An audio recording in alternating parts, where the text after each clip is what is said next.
chat errant détecté dans le biotope réunionnais. Oiseau endémique menacé. Attention, danger, danger, danger.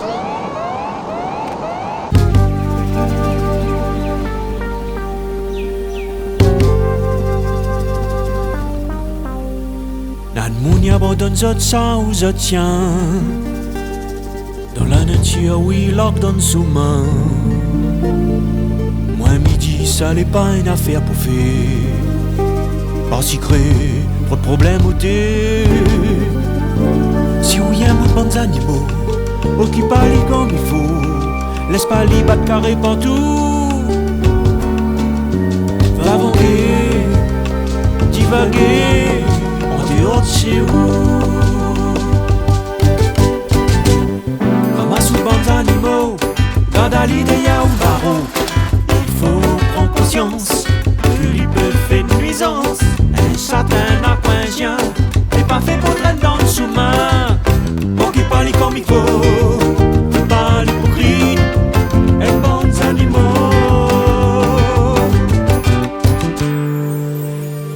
Le chien quand il est en divagation, il rentre dans quoi de monde dans l'habitation. Il fait des gars dans bonne poulailler. Il manque son territoire, partout lui mettre son nez. Quand on loque dans la nature, jette à lui comme un ordure. Après ça, il s'en attaquer. Troupeau de bétail, ou bande promenaire, si sentier. Apprendre à être responsable, écoute bandes animaux. Si vous n'êtes pas capable, dis pas où il y a un hasard. Il faut stériliser pour le problème enrayé. En renseignement, dans le bureau, le gouvernement.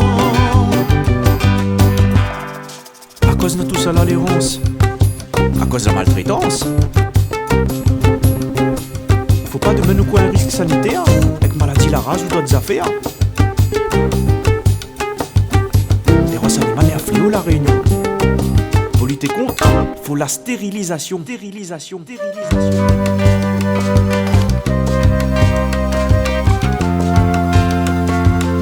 La cadette à piquer fort, bol dans le boyo, si gain puis contrôlé. Dans le boyo, le chat quand il est largué, abandonné au petit bœuf. Il colonise la montagne, la forêt. Il mange nos bandes d'oiseaux endémiques. Tu mise en danger critique, On laisse à lui divaguer, le voisinage lui s'emmerder.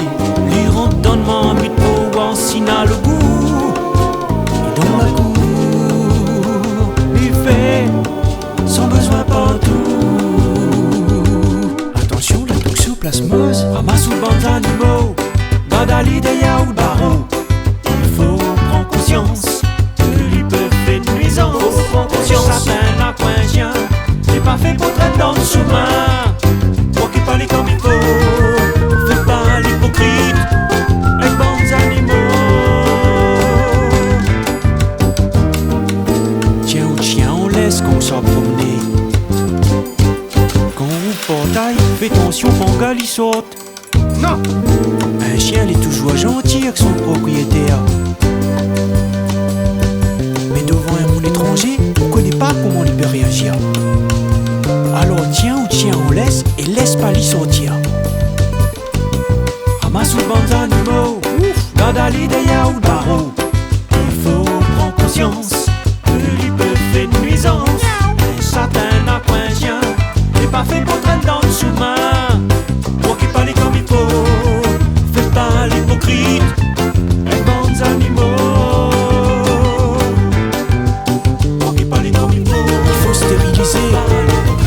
Stérilise autre chat, stérilise autre chien. Prends soin de lui, emmenez chez le vétérinaire. Il faut piocher, vacciner. Faut mettre la puce, comme ça il est identifié. Et qu'il retrouve à lui quand il perd. Prends soin des animaux, lâche pas lui dans la nature. Responsabilise à où. Il faut la stérilisation est gratuite tout le temps dans toutes les villes, sans condition de revenu et sans nombre limité d'animaux. Mais si il y a un épi contrôlé, n'a qu'à euthanasier.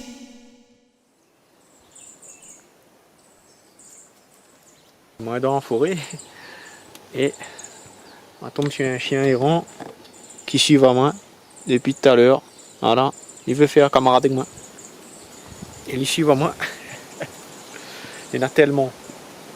Ça fait pitié seulement quand les animaux les abandonnés comme ça. Mais là encore c'est un chien de petit gabarit, mais la dernière fois on m'a tombé sur un bulldog.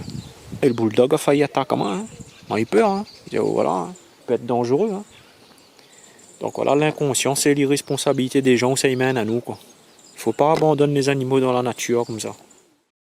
En 2018, on estimait à 73 000 le nombre de chiens dans l'espace public à La Réunion, dont 42 000 errants sans propriétaire et 31 000 en divagation.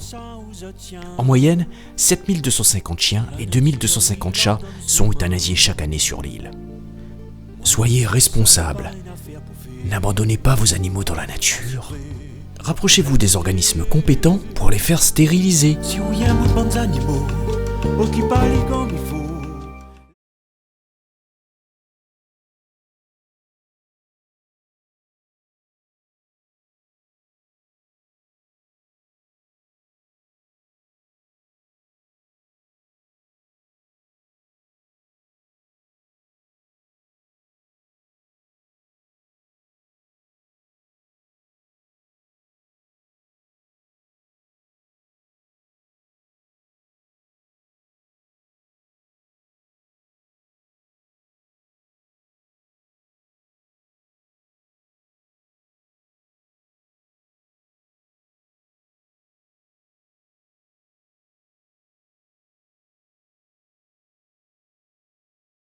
Pour tout ça qui veut en savoir plus sur l'errance animale à La Réunion, nous entamons la deuxième partie, le reportage.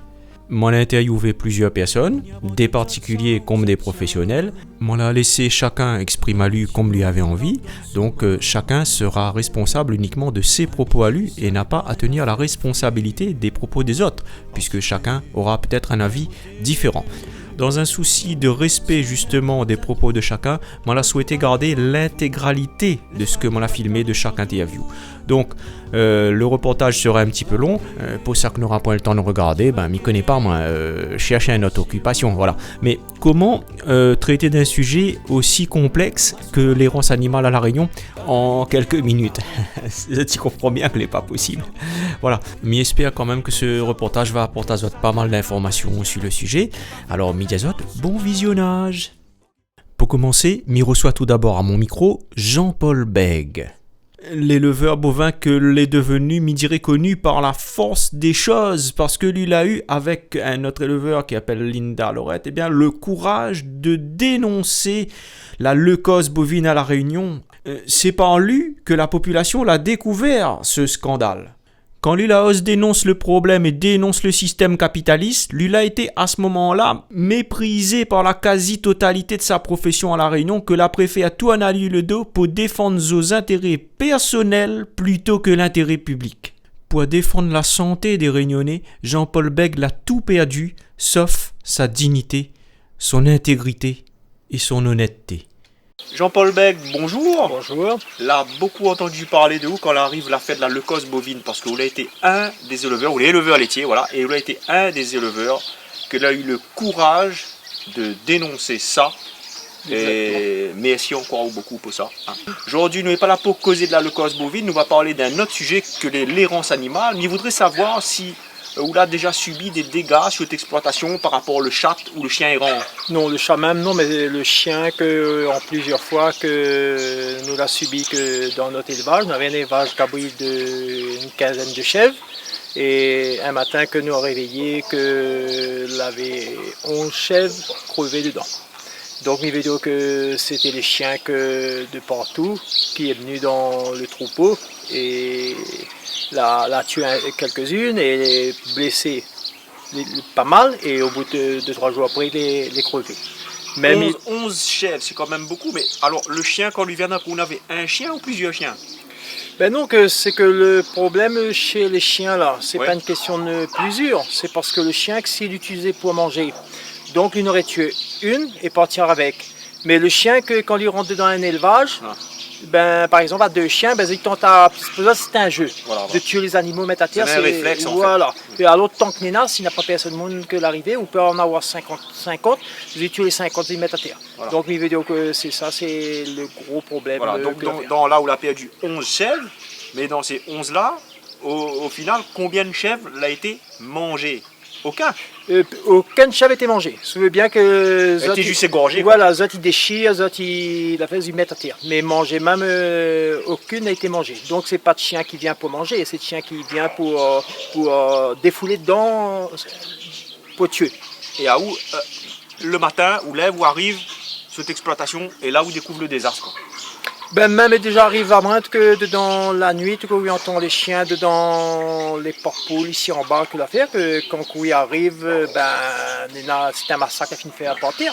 Et s'il n'y a pas personne qui arrive, ben ils continuent que le massacre. En tant qu'éleveur, ou sans pas ou un peu démuni quand il arrive à ou une affaire comme ça? C'est-à-dire on a l'impression qu'une catastrophe tombe sur nous et puis Ben c'est que souvent des fois, ils posent moi la question que les chiens errants. Pour moi, c'est des chiens errants, oui et que non. Parce que bien souvent, c'est des chiens que l'on a des propriétaires. Ah. Mais par contre, c'est des propriétaires quand ils partent en vacances, ils laissent leurs chiens dans la nature. Ah. Ou bien que le soir, ils laissent les barreaux ouverts, les chiens qui sortent, qui s'en vont dans les élevages. Et à partir de là, ben, c'est les agriculteurs, c'est les éleveurs qui subissent tout ça. Et même quand que mes chèvres ont été tués par les chiens, dans cette époque-là, c'était pour les paillettes mères. Pour les paillettes et des rangées venues voir nous. Et soi-disant qu'elle avait dit qu'on aurait trouvé une solution auprès du département Nassima Dindor dans ce temps-là, et les bouts politiques. Et jusqu'à aujourd'hui, à part que les pièges à chiens qu'il a mis chez nous, à part que ça, il n'y en a rien n'a été fait. Donc, il veut dire que, me pose la question, est-ce que c'est vraiment un sujet qui intéresse nos hommes politiques, ou est-ce que ça n'a rien à foutre de ça? Parce que, comme que moi, me dit que dans les élevages cabris, par exemple, ils gagnent mettre des puces, ils gagnent mettre des blocs et tout pour contrôler, on a toute une réglementation. Ben, pourquoi chez les éleveurs de chiens, que Zot n'a pas cette réglementation qui dit l'assurance obligatoire, qui dit le chien pucé, et ensuite le chien que sur la voie publique, à partir d'un chien sur la voie publique, que c'est un chien n'a plus de maître. Donc s'il n'a plus de maître, pour moi c'est les pouvoirs publics de faire notre travail. Et pour moi, notre travail, Zot il fait pas. De toute façon, on nous voit comment l'errance animale est arrivée à un stade vraiment critique ici. Tout ça, il peut être dû qu'à un laisser-aller des autorités. Ben, c'est un laisser-aller et c'est un moyen aussi pour les associations. Me pose ma question, si c'était pas un moyen pour gagner d'argent au niveau. Parce qu'on se dit pas de défense d'animaux. Mais je trouve ce mot un peu fort. C'est parce que quand on parle de défense d'animaux, pour moi, le chien, ben, quand on défend le chien, on défend le cabri. Voilà, les deux. Ben oui, défense animaux, animaux. Défense animaux, pour moi, c'est tout l'animal confondu. Mais que, ou bien ils rangent à ça, ils portent fort pour le chien, et par côté, ils ne viennent même pas voir l'éleveur cabri ou mouton, n'importe qui a perdu ses animaux. Pour eux autres, le chien, c'est la priorité. Et le chien et le chat. Effectivement, on a constaté ça, on n'est pas le seul éleveur qui a subi des attaques comme ça, il y en a plusieurs sur l'île. Et à chaque fois, on l'a constaté, notamment sur les réseaux sociaux, sur les sites de presse, tout ça là, quand ces gens-là y arrivent, les défenseurs des animaux, en réalité, ils prennent un positionnement plutôt de défendre toujours le chat ou le chien, et jamais ils vont prendre compassion un peu pour les éleveurs, qu'ils perdent... Quand ils ne viennent même pas voir, par exemple, la tristesse, les chèvres, ou la tristesse, les moutons, les déchirés, n'importe quoi, pour eux autres, c'est que le chien, que le chien, que le chien. C'est incroyable. Donc pour moi, que Zot, il met le chien en priorité, et tout en oubliant le cabri, le mouton, et c'est notre nourriture. Pour eux autres, si la nourriture du peuple qui s'en va, c'est pas un problème, mais automatiquement, ne touchez pas le chien. Donc, il veut dire que ça, c'était un gros souci ici La Réunion. C'est pour ça aussi que nous voulons faire ce clip de sensibilisation-là, pour dénoncer ce problème-là. Pas pour accuser personne, mais pour faire prendre conscience aux gens de ce problème-là, qu'il faut responsabiliser Azot par rapport à Azot animal. Ou même justement à ce niveau-là, quel message vous n'aurez adressé peut-être à la population ou justement aux personnes que les responsables d'associations de défense animale? Moi aujourd'hui, ces personnes qui tiennent un chien, quand ils soignent un chien c'est comme un enfant. Ils doivent prendre votre responsabilité jusqu'au dernier et pas au bout d'un moment débarrasser le chien, de larguer dans la nature, de larguer dans les élevages des éleveurs. Donc moi, je veux dire que c'était un... Mais trouve ces personnes, ils prennent un chien pour 6 mois ou 7 mois, qui se disent ça, ils considèrent ça comme soi-disant un autre enfant, et même plus même. Et au bout d'un certain moment, ils prennent ça, ils larguent dans la nature. Donc pour moi, c'est des personnes que des irresponsables. Et souvent, des fois, il y a des personnes qui marchent avec le chien, qui disent, ils font marcher le chien. Mais quand on rend compte, ce chien n'est pas fait marcher. L'amener le chien pour le larguer dans la nature. Donc moi, je veux dire, ces personnes, il faut y prendre aux responsabilités. Ou pour aller faire chier devant la porte de monde aussi. Voilà. Donc moi, je veux Ils dire, appellent ça la balade caca. ces personnes, il faut y prendre aux responsabilités. Quand ils prennent un chien, ils y assument jusqu'au dernier. Mais pas un bout de chemin. Parce que c'est nous qu'après ça, nous subissons de tout. Et quand vous subissez que vous perdez vos animaux comme ça, n'a pas personne peut aider à vous remettre ça en place. Mais vous n'avez pas rien quand même contre le fait qu'un monde il peut avoir un chien, un chat et que lui peut aimer cet animal-là. Non, le chien, pour moi, au contraire, le chien est un animal de compagnie. Donc, mais moi, je veux dire, il faut y assumer. Quand on prend un chien, il faut y assumer jusqu'au dernier. Voilà. Il n'est pas que prendre pour aujourd'hui, abandonner demain matin. Donc, pour moi, ça, c'est des personnes que, autant que chien qui gagne, les autres y prennent. Et ensuite, quand ils peuvent aller en vacances ou la fête, ils abandonnent dans la nature. Donc, pour moi, ça, les déplorable cette affaire. Nous parle le bon problème que vous l'avez connu sur cette exploitation avec le chat et le chien errant et notamment les associations de défense animale que des fois malheureusement notre comportement on a plus tendance à défendre le chat et le chien sans prendre en considération les autres animaux, le bœuf, le cabri, le cerf, tout ça là qui peut se recevoir des attaques. Et moi là, il y a un écho comme quoi justement on aurait eu une association de défense animale, on aurait gagné un petit pactole et que... Oui, moi, si moi entendu un petit peu ce bruit de casserole-là, que c'est une association que a reçu plus 5 millions. 1 million. Voilà, c'est le bruit qui court. 1 million d'euros. Soi-disant que pour lutter contre les chiens errants. Oui. Et jusqu'à aujourd'hui, cette association n'entend plus parler d'eux. Ah. Donc, il veut dire qu'il voit bien que c'est plutôt des ramasseurs de l'argent, des personnes qui cotisent de l'argent, mais c'est pas vraiment le chien qui intéresse les autres. C'est créer une association de lutte contre les chiens soi-disant, mais c'est pour obtenir des millions. Parce que le projet de cette association-là, il voulait faire quoi avec cet argent-là? 1 million d'euros, c'est beaucoup quand même. Ben oui, c'est parce que je veux dire que moi, ce que moi j'ai entendu, que je voulais stériliser les chiens et remettre en liberté. Stériliser, remettre en liberté. Voilà, remettre en parce liberté. qu'un chien qui représente une menace, une fois qu'il est stérilisé, il ne représente plus de menace. Donc quand il arrive devant un troupeau de bœuf, mais il ne morde pas, moi stérilisé. Quand lui ça va dans la forêt partout, il tombe sur un randonneur ou dans le chemin, lui croise un monde en train de faire son footing, lui ne morde pas parce qu'il est stérilisé. Voilà. Pour ça, ça c'est le moyen de lutte contre les chiens. Elle est étrange. Parce qu'il veut dire que les stérilise, n'a plus de reproducteurs.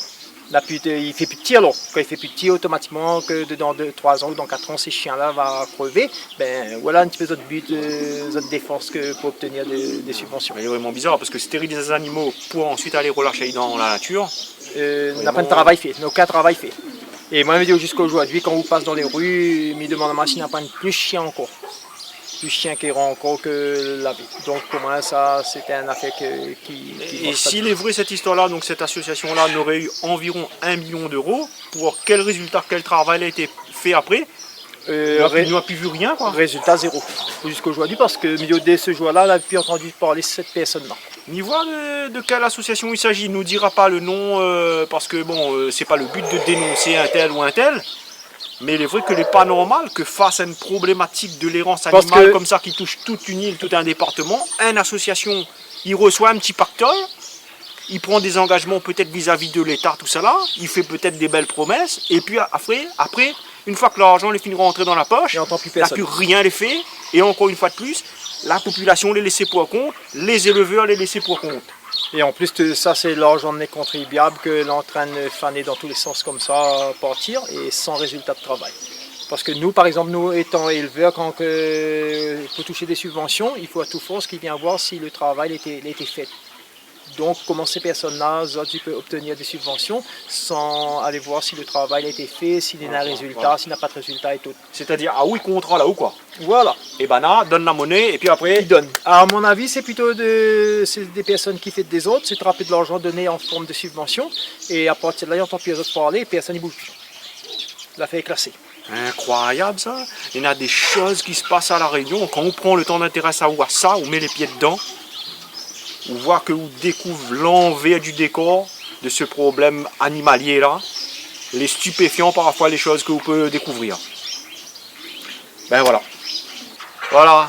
Le message est passé. Toujours un message très franc de la part de nous d'Allon Jean-Paul Bègue. Et c'est ce témoin toujours apprécié d'ailleurs chez nous. Hein, parce que c'est quelqu'un qui a eu énormément de courage pour dénoncer notamment le scandale de la leucose bovine. Et moi, tu es sûr qu'il nous aurait répondu présent, comme on l'invite à lui, pour participer au petit reportage pour le clip, pour sensibiliser le monde.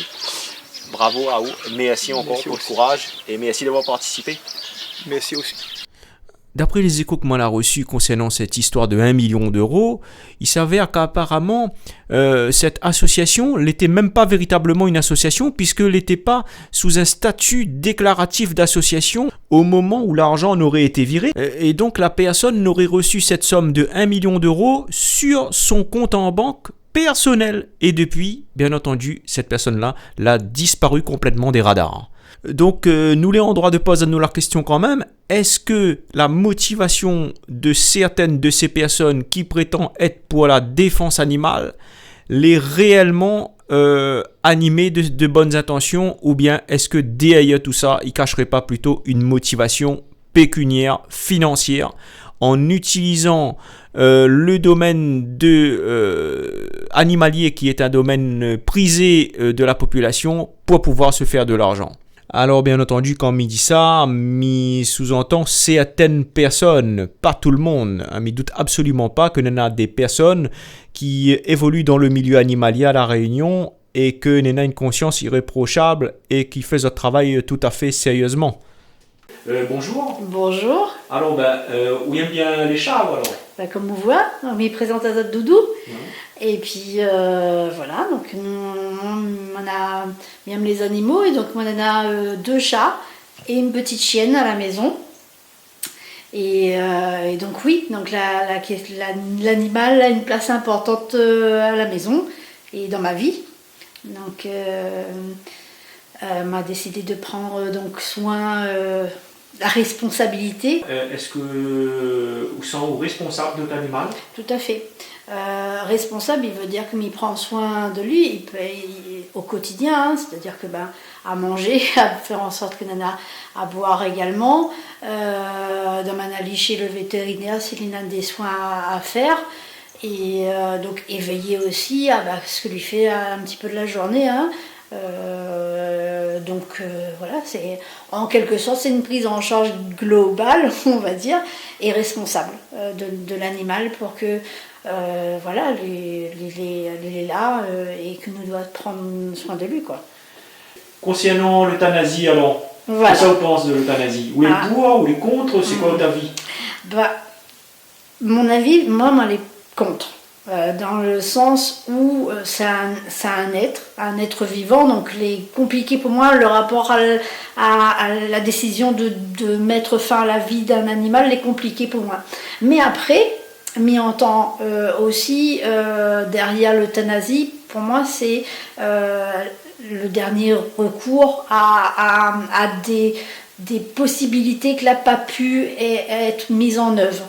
Et donc avant d'arriver à l'euthanasie, vraiment le dernier recours, on a peut-être des choses à faire, et là c'est pareil, c'est les politiques, c'est de l'éducation, c'est de la responsabilisation avant d'arriver à tout ça, pour moi en tout cas. Un dernier mot? Oui, donc l'idée c'est éventuellement c'est qu'il n'y a pas une solution, parce que si on a une solution c'est que où il a eu certainement peut-être des ratés derrière et qu'à un moment donné peut-être nous arrive à des situations extrêmes. L'idée c'est d'avoir peut-être de mettre plusieurs actions en œuvre pour éventuellement arriver à une situation satisfaisante un peu pour tout le monde et que justement au lieu d'être sur l'errance animale, nous les sur peut-être à un moment donné le bien-être animal. Voilà. Tout ce qu'on avait pu dire. Sans oublier l'humain. Ah il va avec. Qui compte lui aussi. Parce tout que. À fait. Et les autres animaux. Ah oui, tout à fait. Là, nous les pas l'être humain et les animaux, mais c'est un ensemble dans un système.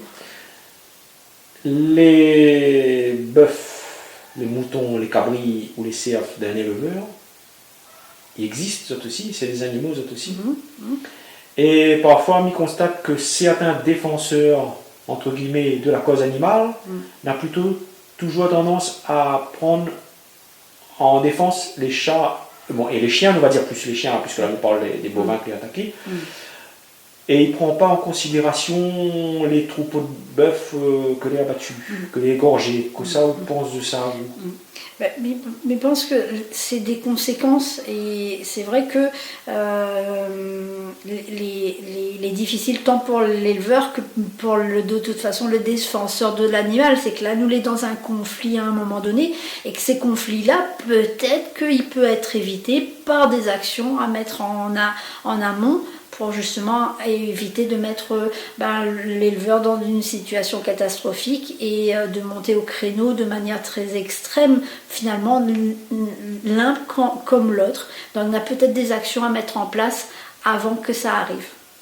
Que ça, il choque à vous des fois concernant les problèmes que nous avons ici à La Réunion par rapport à l'errance animale. Est-ce que nous avons des choses où vous trouvez qu'il ne va pas ici? Ce que je trouve que c'est déjà peut-être un souci, c'est une question individuelle, c'est un problème individuel, l'animal concerne, c'est la responsabilité d'une personne, que l'a failli à un moment donné. Si un animal lui retrouve à lui dans la rue, c'est que quelqu'un à un moment donné l'a failli. Et peut-être oui, des choses à faire en amont, on parle de stérilisation, mais peut-être aussi d'éducation, notre sensibilisation par rapport à l'animal, son bien-être et ses besoins. Après, la question de l'errance, les compliquée dans le sens où ça peut être aussi un danger pour l'animal, mais pour l'être humain également. Et ça aussi, on a peut-être une réflexion à mener là-dessus. Et alors, à la maison, que ça, on en a comme équipement pour le chat?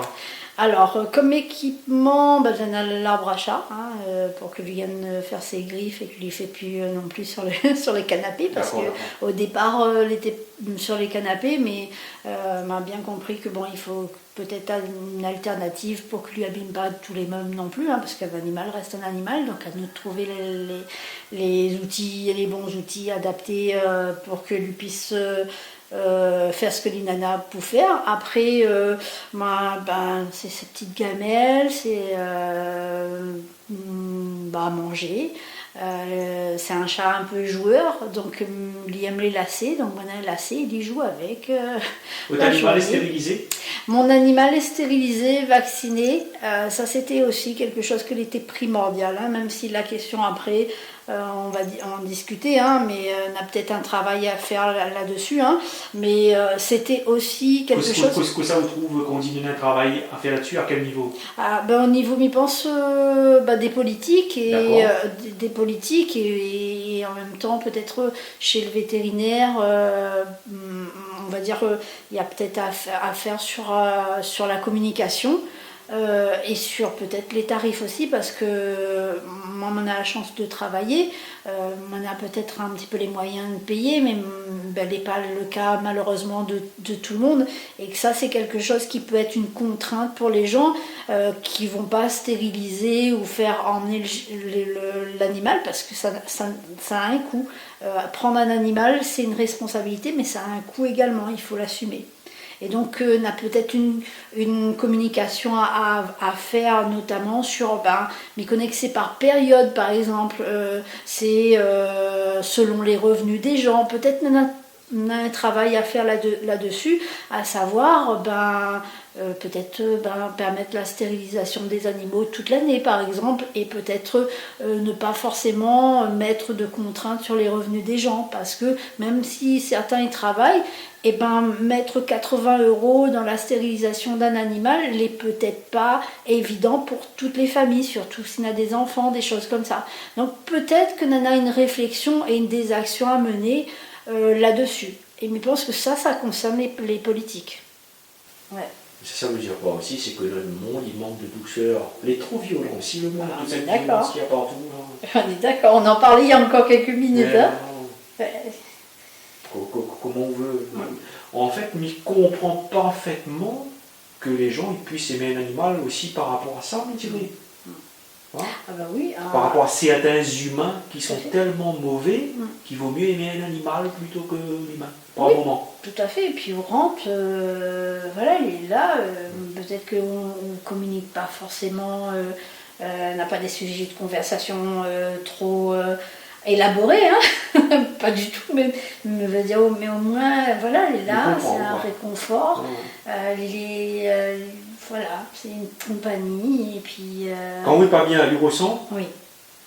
mais il n'est pas capable de faire une tisane pour vous. Donc Non. on a encore à progresser quand même. Oui, il n'a pas fait encore médecine, il ne fait pas médecine. Non, il est là et comme on dit, il ressent les choses et il pense que c'est je ne sais pas, c'est une thérapie, je ne connais pas. Mais en tout cas, lui apporte, médecine lui apporte calme et zénitude. Bonjour, vous êtes vétérinaire. Il vous arrive de pratiquer sur des chats ou des chiens des stérilisations. En quoi consiste exactement le geste du praticien? Alors, on stérilise régulièrement des chiens, des chiennes, des chats et des chattes par ablation des organes génitaux. Chez les mâles, on fait le retrait des testicules. Pour les femelles, il y a ouverture de l'abdomen pour retirer les ovaires. C'est donc une opération qui nécessite une grande rigueur, de l'asepsie et donc des sutures, et donc demande un certain travail et un certain savoir-faire. Alors, il y a des campagnes de stérilisation qui se déroulent depuis plus d'une vingtaine d'années dans notre île. Les vétérinaires se sont constitués en association pour faire ce travail de stérilisation sous l'égide des communautés de communes et dirigés vers les foyers non imposables. Depuis 20 ans, les vétérinaires prennent à leurs frais 50% du prix d'intervention, la communauté de communes une trentaine de pourcents et l'État une quinzaine de pourcents. Ce travail a permis en 2019 de réaliser à peu près 7000 stérilisations, ce qui est beaucoup, mais qui est peu par rapport aux besoins pour éviter la propagation de tous ces chiens qui naissent dans l'île chaque année. Concernant les euthanasies, est-ce que vous en faites également à votre cabinet? Oui, on réalise de temps en temps des euthanasies lorsque les conditions l'imposent, lorsque les animaux arrivent en fin de vie, et lorsque la souffrance devient difficile pour le chien et également pour le propriétaire, et également lorsque l'animal devient méchant ou menaçant pour la famille. Voilà, on en fait le moins possible, mais la loi nous permet de réaliser cela. Donc, cela consiste en une injection intraveineuse qui permet à l'animal de partir sans souffrance et simplement. Quel est l'accueil de la population que vous voyez à votre cabinet vis-à-vis des mesures et des aides mises en place par l'État en matière de stérilisation? Alors, la population connaît le principe des campagnes de stérilisation depuis une vingtaine d'années et il fait un accueil favorable. Donc, tout foyer non imposable peut venir faire remplir un dossier et donc un rendez-vous sera donné pour faire la stérilisation. Alors, ce n'est pas l'État, hein, ce sont les communautés de communes qui sont donc les maîtres d'œuvre de ces campagnes. Elles consacrent des budgets importants, de plus en plus importants, mais malheureusement insuffisants pour faire face aux besoins immenses qui nécessiteraient de faire beaucoup plus d'interventions. Quel est le coût de ces opérations distinctes? Combien doit dépenser par exemple une personne pour faire stériliser son animal? Combien est pris en charge par l'État ou les communautés d'agglomération? Alors les règles diffèrent d'une communauté de communes à une autre communauté de communes. En général, les opérations sont totalement gratuites. Il y a donc la stérilisation et l'identification qui sont prises en charge par la collectivité. On sait par exemple que sur l'île, les stérilisations se font sous conditions. Il faut être non imposable et le nombre d'animaux que l'on peut faire stériliser varie selon les communes de un animal, on va dire à 3 animaux par an, Trouvez-vous que l'État joue suffisamment le jeu à ce niveau et que les moyens soient suffisants? Alors, les règles varient d'une communauté de communes à l'autre en fonction du nombre d'animaux, du nombre de mâles, du nombre de femelles. Chaque année, les règles sont définies. Les besoins sont immenses. Les budgets, comme je le disais tout à l'heure, sont importants, mais malheureusement ne couvrent pas les besoins, puisque chaque année on réalise un nombre important de dossiers et il y en a certains qui ne sont pas pris parce que l'enveloppe budgétaire est dépassée. On aperçoit assez fréquemment des animaux abandonnés dans la nature ou errant le long des routes. Pensez-vous que la population réunionnaise soit suffisamment sensibilisée à la problématique de l'errance et de la maltraitance animale? Alors, il faut savoir qu'une chatte peut avoir 3 à 4 portées par an, avoir une grande descendance et au bout d'un an reproduire le même schéma. Les chiennes peuvent avoir 2 portées par an, elles peuvent avoir entre 2 et 10 chiots. Il se pose la question du devenir de tous ces animaux. Bon, beaucoup de gens me disent je vais donner, oui, mais que deviennent ces animaux au bout d'un an, 2 ans? Beaucoup se retrouvent à la rue. L'adoption d'un compagnon, c'est vraiment une décision qui engage pour 10, 15 ans, voire plus, de soins, d'affection, d'alimentation. Et donc ce n'est pas une décision qui doit être prise à la légère. Et donc lorsqu'on adopte un chien, on l'adopte pour la vie. Les gens mettent parfois leurs animaux morts dans des sacs poubelles, puis les jettent dans la nature, et cela dégage une odeur pestilentielle. C'est à se demander s'ils ne le feraient pas par simple ignorance, ou alors par sentiment d'impuissance ou de dépassement de ne pas savoir quoi faire quand ils ont un animal de compagnie qui meurt. Justement, que faire? Alors c'est simple, hein. Depuis déjà plus de 10 ans, il est interdit d'enterrer son animal dans son jardin. Lorsque votre animal décède, vous devez le déposer chez votre vétérinaire qui va le transférer au service d'incinération et ainsi faire disparaître votre animal dans des conditions acceptables. Et il n'est pas question de laisser votre animal sur le bord de la route, comme vous l'expliquez. Est-ce que c'est gratuit? Non, c'est un service qui est payant et donc il dépend du poids de l'animal. On le sait très bien, le département de La Réunion est concerné par un fort problème d'errance animale, mais aussi de divagation. Justement, pourriez-vous nous expliquer la différence entre ces mots? Oui, alors effectivement, on voit souvent en fin d'après-midi ou la nuit des bandes de chiens qui divaguent sur la voie publique ou en pleine journée. Donc, l'errance, c'est une chose, la divagation, c'en est une autre. La divagation, c'est de laisser votre animal sur la voie publique sans surveillance. Voilà, c'est ça la divagation, et la loi interdit la divagation. Un animal livré à lui-même peut provoquer un accident, peut mordre, etc. Donc la divagation est interdite. Un animal doit être dans un enclos ou sous la surveillance de son maître.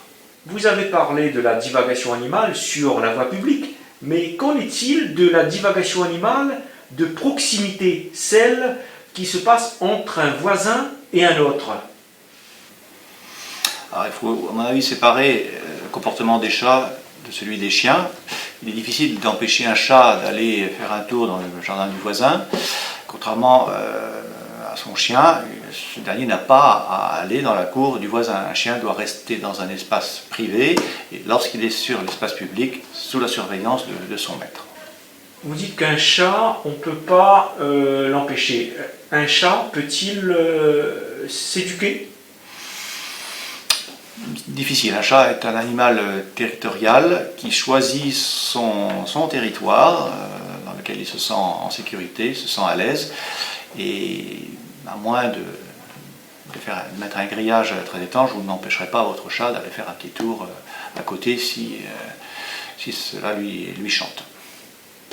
Pour conclure, est-ce que vous auriez un dernier mot à adresser à ceux qui nous regardent ou une suggestion à faire aux autorités?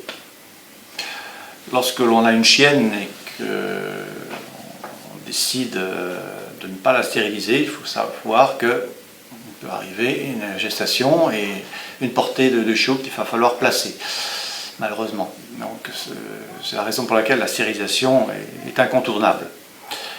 Il faut aussi être conscient qu'une chienne n'a pas besoin d'avoir une portée pour être heureuse et être accomplie.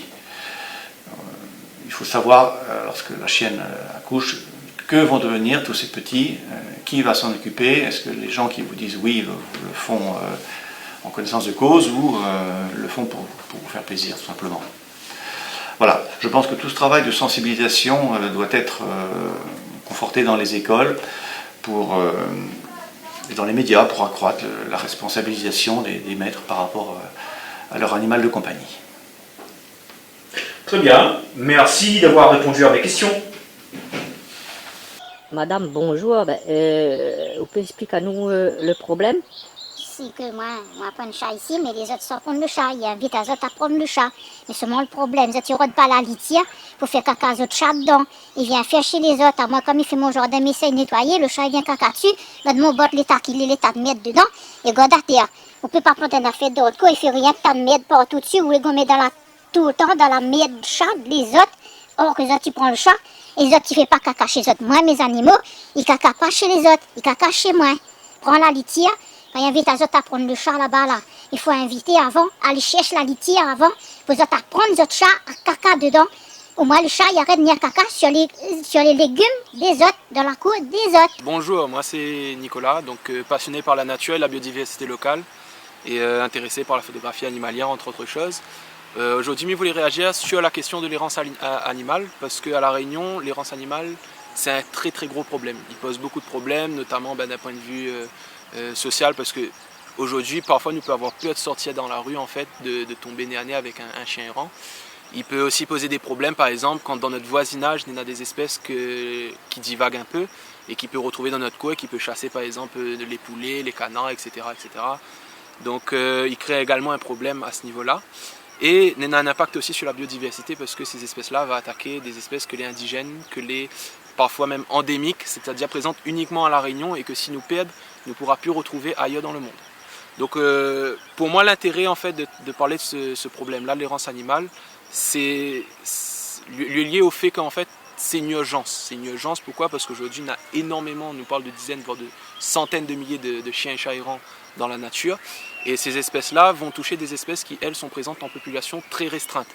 Donc il peut prendre l'exemple, par exemple, moi personnellement, on a des geckos endémiques chez moi, donc le gecko de Manapani, Phelsuma inexpectata. Que, voilà, c'est un petit gecko que lui est endémique de La Réunion, lui est présent dans la zone sud de la Réunion, donc principalement Manapani. Et ce gecko-là, en fait, lui est vraiment aujourd'hui dans ce qu'on appelle une situation critique, lui est en danger critique d'extinction. C'est une espèce que les protégés et les populations aujourd'hui sont extrêmement menacées par différents problèmes, hein, donc les habitations, etc. Et notamment, justement, il peut y avoir, nous parle justement du chien et du chat. Sur le chat, il peut y avoir de la prédation sur notre gecko endémique et créer justement par cette prédation une diminution des populations déjà très endommagées de geckos dans certaines habitations et mettre en péril cette espèce-là. Pour le chien, nous peut prendre un autre exemple, c'est l'exemple dans les bas. Bon, on n'a pas énormément d'exemples, le chien il est quand même plus calme, mais lui peut attaquer à lui par exemple dans les bas au crabe qui colonise notre île, qui va remonter un petit peu en fait vers l'intérieur de l'île et qui peut retrouver à lui en face des chiens par exemple, et que le chien lui va pas hésiter à attaquer. Le chien peut également attaquer d'autres espèces comme l'endormi, donc qui est exotique mais qui est protégé à La Réunion. Donc il va attaquer d'autres espèces également comme ça. Donc pour revenir au problème précédent, le chat notamment lui peut également attaquer dans le voisinage, par exemple les poissons, les coqs, etc. C'est pour ça qu'aujourd'hui la divagation il crée beaucoup de problèmes. Et c'est une nécessité absolue de parler de ce sujet-là, de mettre ça en avant. C'est pour ça que m'a trouvé très intéressant le projet actuel, de pouvoir parler de ça et sensibiliser sur ça, parce qu'il y a une responsabilisation qui est extrêmement importante à mettre en place aujourd'hui, parce que les solutions n'en mais elle n'est pas mise en place de façon suffisante pour proposer du résultat. Donc aujourd'hui, par exemple, il y a des animaux qui sont placés dans des familles d'accueil, donc les recueillis, les placer chez des gens qui ont la capacité de récupérer ces animaux-là. Mais malheureusement, voilà, c'est un travail de niche, c'est un travail qui est très restreint parce que c'est un travail qui est énorme et qui ne peut pas être fait de sorte à ce qu'il puisse apporter un résultat intéressant dans la lutte contre l'errance animale. Après, il y a donc le problème de la stérilisation ou encore de l'euthanasie. Donc voilà. Éthiquement parlant, les sûr que la stérilisation les plus intéressants. Malheureusement, pour la stérilisation, l'euthanasie, il reste un débat qui est assez important. Nous connaissons aujourd'hui que chacun en a son aspect un petit peu intéressant. Donc la stérilisation revient moins cher, etc. Et c'est une solution qui peut être intéressante si à côté on a de la sensibilisation à moyen ou long terme. Mais dis pas à quoi terme parce que contrairement à l'euthanasie, un animal stérilisé, il peut potentiellement continuer à chasser, continuer à divaguer. Donc dans ce sens-là, en fait, il peut être une solution qui est intéressante, mais il faudrait faire ça de façon très importante, avec un suivi concret et très étudié en fait. Il faudrait vraiment faire quelque chose de sérieux là derrière. Alors que l'euthanasie, est un sujet qui est beaucoup plus délicat parce qu'il y en a des questions d'éthique derrière. Il est sûr que l'euthanasie en a entre guillemets des avantages parce que du coup l'espèce lui va arrêter de chasser, etc. Mais c'est mettre fin à la vie d'une espèce animale. Donc c'est un sujet qui est extrêmement délicat aujourd'hui à La Réunion, que forcément va mettre des personnes contre ça, il y a des personnes qui vont défendre ça parce que justement ils veulent protéger le plus drastiquement possible la biodiversité locale. Moi mon objectif aujourd'hui c'est pas de statuer ni sur l'un ni sur l'autre, c'est de dire aux autres que quelle que soit la solution, que ce soit pour l'euthanasie, la stérilisation, ça c'est un choix que les personnels à chacun, il faudrait vraiment aujourd'hui que nous mettions ça en place rapidement parce que c'est un problème que est urgent. On y revient sur les problèmes de biodiversité locale que l'on a parlé précédemment. Nous sommes en train de voir disparaître des espèces sous nos yeux. Donc bien sûr, le chien et le chat, ce n'est pas les seules espèces que les concernées. Il y a d'autres espèces comme les nacs et compagnie. Mais chaque petite action, il compte, surtout pour des espèces dont la population est très réduite. Voilà, donc c'est ce que je voulais vraiment partager avec Zot aujourd'hui. Merci. Ben, moi content de faire votre connaissance. Ben, moi aussi, Parce les que partager. C'est un jeune qui fait beaucoup de choses en rapport avec la nature et il a un esprit assez ouvert, assez large dans sa vision des choses. Et je trouve vraiment admirable ce qu'il fait. Il lui intéresse à lui à tous les types d'espèces vivantes parmi les animaux, les insectes, etc. Et nous avons besoin de réunionnais comme ça. Donc bravo. Merci. Bonjour monsieur. Alors vous êtes un habitant du coin alors? Moi c'est un habitant du coin. Ben, là, beaucoup de monde y arrive, il y a des animaux dans le coin. Ça même c'est un chien abandonné que on l'a pris depuis 3 ans avec moi. Et tout le monde arrive, quel que soit le chat, le chien, tout, il arrive, il lâche là. Et après, l'auto écrase. Et celle-là, heureusement, il a eu de la chance que moi l'a récupéré. C'est un bon chien de garde, vu que déjà, c'était un chien sauvage. Alors tout le monde arrive, il jette là. Même des gens arrivent, des animaux, des carcasses, des animaux, tout ça, qui fait la cérémonie avec. Ils arrivent, tout y arrive, ils jettent là même. Parfois, quand on passe là, c'est vraiment infernal avec l'odeur. Vu que dans la déchetterie, elle est gratuite, mais les gens ne respectent pas la nature. C'est à nous de changer notre comportement et de... C'est à nous, voilà, c'est ça que m'expliquent les gens aussi. C'est... Dans la déchetterie, les gens qui font des cérémonies, tout ça, ils arrivent, ils lâchent toutes les pots de cabri, tout là dans les sachets, les coques, tout ça, les plumes, les carcasses, tout ça, moi déjà vu. Ouais, déjà vu. Ah oui, moi déjà. Et comment on peut connaître qu'il vient de cérémonie ça? Ah ben remarque ça par rapport aux vannes, les trucs tout dedans. Il dépose dessus le galet là, juste devant là-bas. Un dernier petit mot, monsieur, peut-être? Oui, moi-même, comme je m'habite pas loin, je fais ma petite promenade de mon chien trouvé, en fin de compte. Le chien abandonné. Oui, oui. Mais c'est un bon chien de garde et moi, je suis très fier de lui. Et je me dis aux gens, quand tu prends un animal étant petit, il est très joli, mais quand tu vas en vacances ailleurs, dépose à la fourrière ou cherche quelqu'un pour donner, mais pas abandonner dans ce petit coin vraiment propre.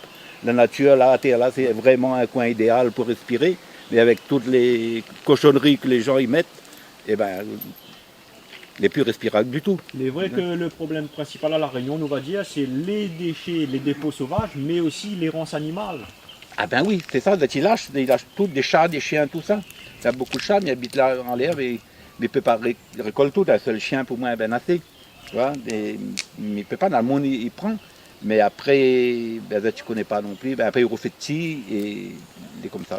Bon, comme dit le proverbe, le chien est le meilleur ami de l'homme, donc là on trouve quand même un compagnon pour faire une petite balade avec. Ah super, les joueurs, les tout, on l'a pas regretté. Hein. Ah oui, on l'a pas regretté, c'est un bon chien. Et voilà, il est très flatteur. Voilà, mais il faut dire aux gens quand même, il n'est pas bien d'abandonner les animaux dans la nature. Non, ça c'est 100% pas bon. Voilà.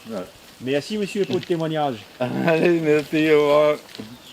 Monsieur Siapan, bonjour. Bonjour à tous. Alors, concernant les rances animales, on aurait une petite affaire à vous dire. Oui, moi, j'ai un petit message pour faire passer ça. Et crois-moi, il pique. Ben, nous écoutons.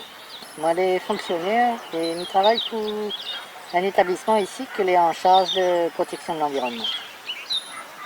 Qu'est-ce que vous aurez à dire à ce sujet concernant la Réunion? Est-ce que tout va bien dans le meilleur des mondes ou bien on aurait des petites choses à revoir? Non, loin de là, les choses, il ne va pas mieux dans le meilleur des mondes. Au contraire, nous n'avons un très très gros problème, plutôt plein de problèmes en matière d'environnement ici à La Réunion. Et les animaux errants, c'est l'un des problèmes. C'est pas le seul problème, mais c'est l'un des problèmes. Et souvent lié à d'autres problèmes comme les déchets, comme les gens qui partent faire n'importe quoi dans la forêt par exemple, ou prendre des animaux, mettre en cage, manger, braconner, etc. Mais l'errance animale, c'est l'un des gros problèmes ici à La Réunion. Est-ce qu'on trouve que l'État il met les moyens comme il faut pour lutter contre ça? Aujourd'hui, disons que nous avons des moyens que les mis, mais n'est pas assez efficace. N'est pas assez efficace pourquoi? Parce que nous sommes un territoire qui, même si il est petit, il est quand même difficile d'accès à certains endroits. Et aujourd'hui, il n'est pas rare, hein, quand on part sur la route du volcan, d'avoir quelquefois plus de 10 chiens qui vaguent sur le parking au risque d'attaquer les gens, qui dévident les poubelles et qui fanent les déchets partout aujourd'hui. Ça aujourd'hui c'est une réalité à La Réunion. Le problème selon vous, il vient d'où? Comment résoudre ça? Qu'est-ce qu'il faudrait faire? Alors la première des choses c'est qu'il faut que les gens y responsabilisent les autres. Moi désolé, moi les créoles comme vous toutes, ou moi les citoyens comme tout le monde, quand on prend un animal, on s'en occupe. Et aujourd'hui là, on a deux choses. Soit vous n'avez le chien qui est maltraité parce qu'il est en arrêt avec un bout de chaîne grand comme ça dans une cour, ou alors il est largué et les gens y occupent plus avec. Et ce chien-là, il devient un chien, 2 chiens, 10 chiens, 50 chiens, ou alors un chat, 10 chats, 50 chats, et tout ça, il cause des problèmes énormes sur la biodiversité. Et aujourd'hui, il faut que les citoyens y responsabilisent.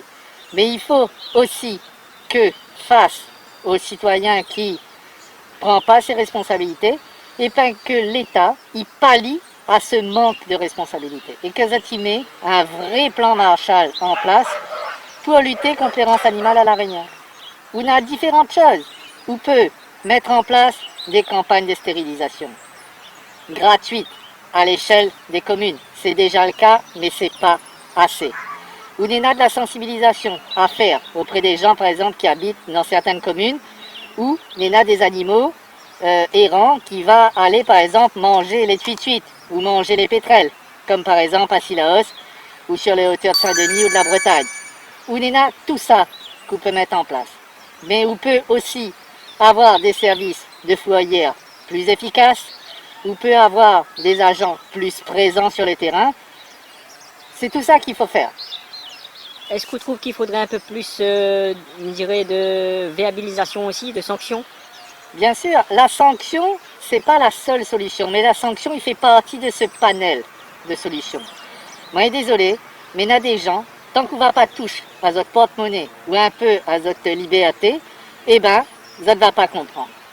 Et aujourd'hui, nous est arrivé quelquefois à des points de non-retour.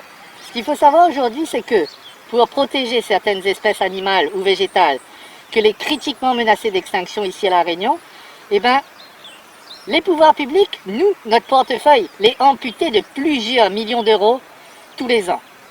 Et une partie de ces millions d'euros, c'est la conséquence même de l'errance animale, de la macoterie des gens et de l'effet que ça a sur la biodiversité. Aujourd'hui, si vous prenez un chat par exemple, un chat que n'est pas stérilisé, un chat qui va être livré à lui-même et qui va partir dans la forêt, un chat est capable de tuer par exemple une centaine de pétrels endémiques par an.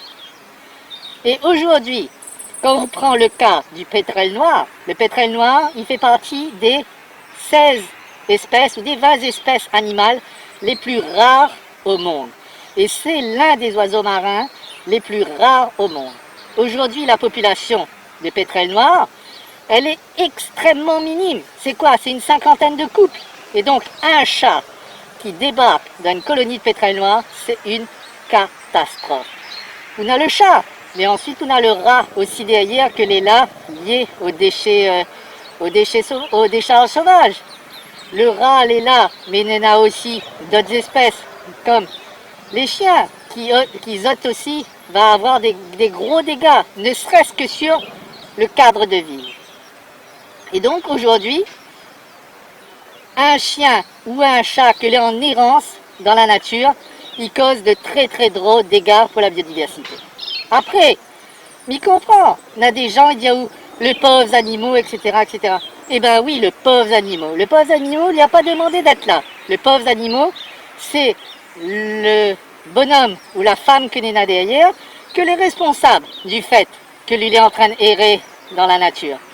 Et aujourd'hui, quelquefois quand il faut prendre des décisions un peu fortes, c'est-à-dire des campagnes de capture, derrière, on sait très bien que c'est aussi de l'euthanasie. Moi, la case, moi, on a 6 chiens. Il ne peut pas avoir 100 chiens, mais il ne peut pas prendre les 100 chiens du monde non plus. C'est à tout le monde de se responsabiliser. Et donc l'euthanasie, derrière, quand on récupère des animaux et qu'on les euthanasie, c'est une réalité. Aujourd'hui, quand on a des espèces aussi, les gens, ils prennent 2 oiseaux, 2 perruches, les perruches ils échappent dans la nature, et après ils peuplent. Les gens ils disent « Ouais, elle est jolie !» Et bien ces mêmes perruches-là, les porteurs de maladies, ils peuvent même aller tuer d'autres animaux, perturber le cycle de vie d'autres animaux, etc.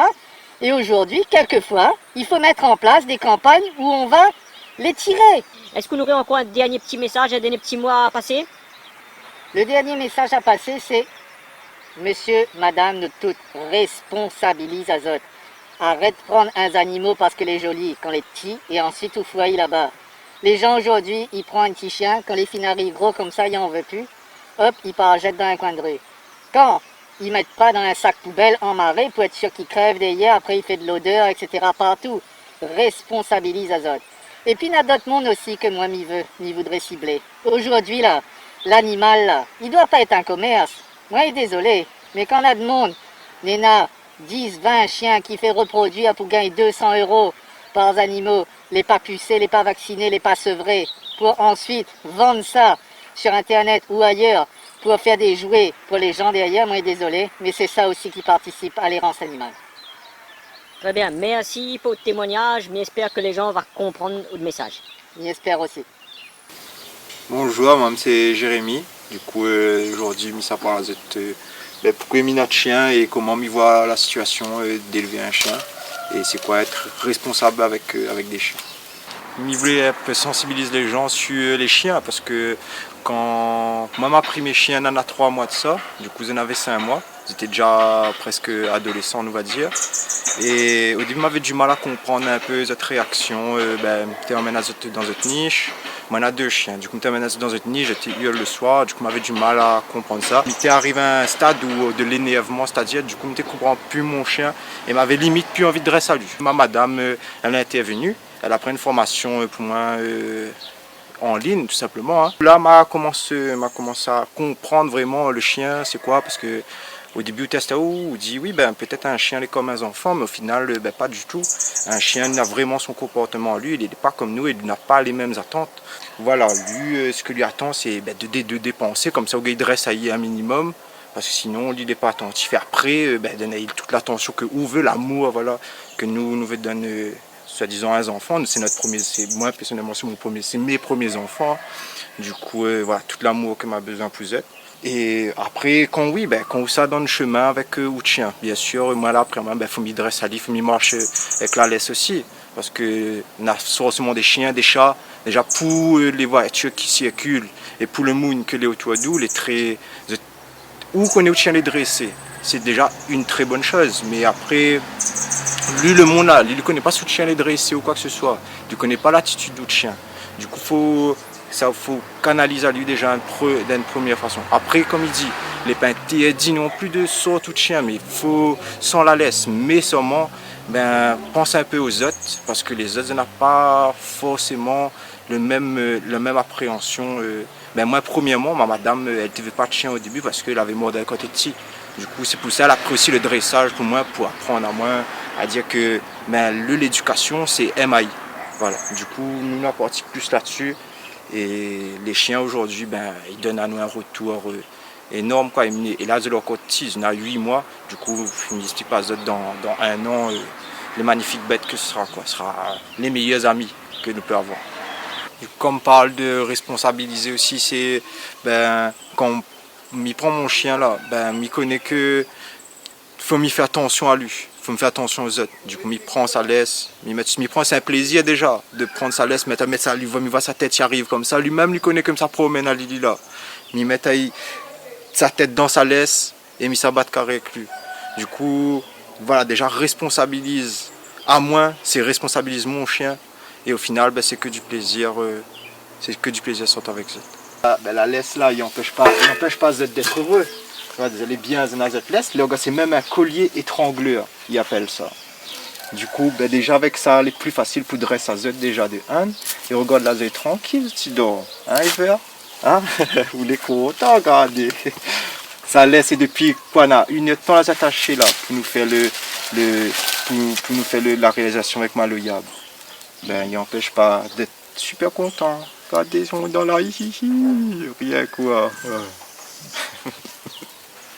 Je voulais remercier Maloyab parce que le maman il est sensibilisé à moi sur tous les cas et il est très intéressant qu'aujourd'hui il penche sur le domaine du chien à l'extérieur de chez nous. Parce qu'à l'intérieur c'est un problème et à l'extérieur c'est un autre problème parce que nous ça touche les autres. Et même à l'intérieur, nous parle du problème parce que quand un chien hurle le soir, il peut embêter les gens, dormir, là, des bébés, etc. Tout nous. Du coup, voilà, un gros merci à lui.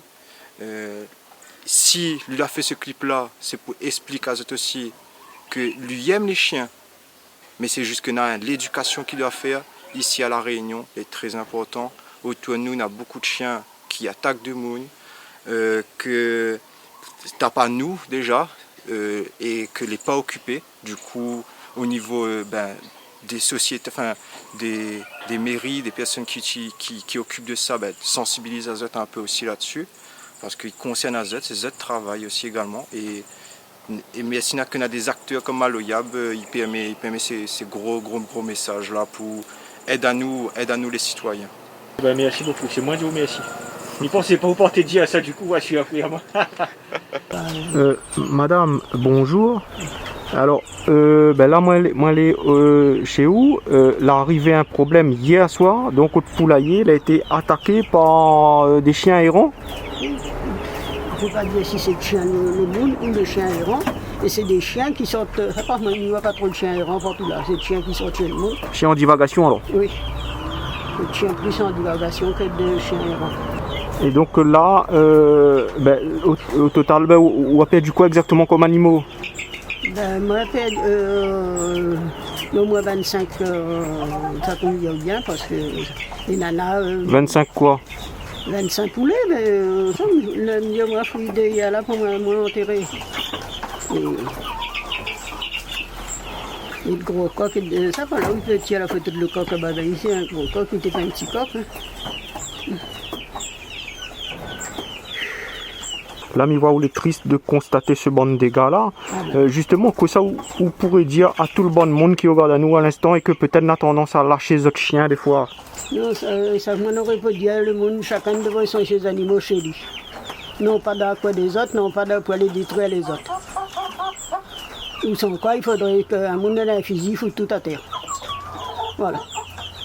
Parce que si on n'a pas aucune défense, et les animaux ils viennent détruire la roue comme ça, ou la poêle lutter, ou ils achètent manger, ou ils achètent toutes les affaires pour donner aux animaux, et les autres ils viennent détruire les autres.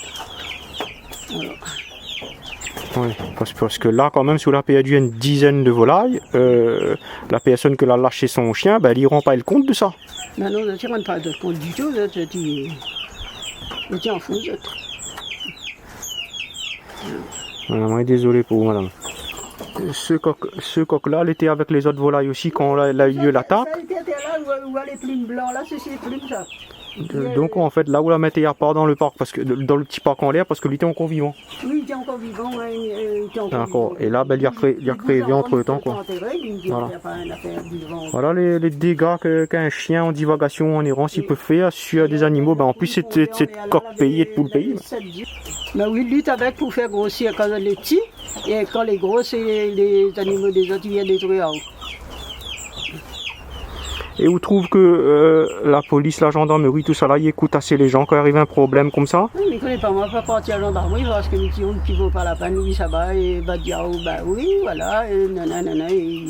Parce que là, vous disiez comme ça dans quelques instants que, mais comprend au colère aussi, vous direz que si vous arriverez sur le chien, vous prendrez un fusil ou tirer dessus, mais en même temps, si après c'est le monde, le chien ne sera pas content aussi, il sera porte plainte contre vous. S'il n'est pas content, mais parce que vous ne peut pas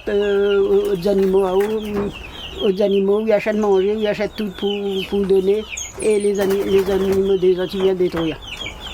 Là, en plus, nous arrive la fin de l'année, donc c'est manqué ces 2 petits volailles là, vous avez élevé justement pour les fêtes de fin d'année aussi. Moi, les 2 coqs, ils vont nous tirer pour Noël, pour jouer dans ma gueule. Moi, je ne sais pas, je ne pas de ça, mais comme d'habitude, nous avons quelque chose dans la marmite, ben non, vous l'avez dans la marmite, il faut le mettre dans la terre. Vous allez dans un parc, vous allez étrangler par les chiens des autres, ils sortent, je ne sais pas où. Il n'y a pas besoin de tuer des animaux dans le parc. Alors, si mon animal était en divagation, on aurait dit, ben, il est en divagation, l'autre le travail à tuer, mais moi, il vient dans un parc fermé, et que les défonce mon parc, puis ils rentrent dedans. Et en plus, de quoi les clôturer? Oui. Mais les gens qui soignent des chiens comme ça, tu connais bien pendant la défense de ma clôture dans le fond, l'arrière là-bas, pour que moi, les chiens ils viennent rentrer chez moi. Donc là, du coup, vous l'a fait quoi avec ce petit volaille qu'on va retrouver dans le parc? D'accord, dans le parc, il fallait enterrer parce que ça en a fait là, avec la chaleur qu'il fait là, que ça lui fait. Non, il peut monter le monde, ça y est enterré, si un monde il veut voir. Lutter que ça vous êtes plus capable de faire, lutter pour fouiller un trou, pour mettre autant de volailles que ça dedans. Parce que vous n'avez quel âge, madame? Ben... Quel âge vous faites là? Il fait que maintenant 89 ans. Il peut subir des choses comme ça.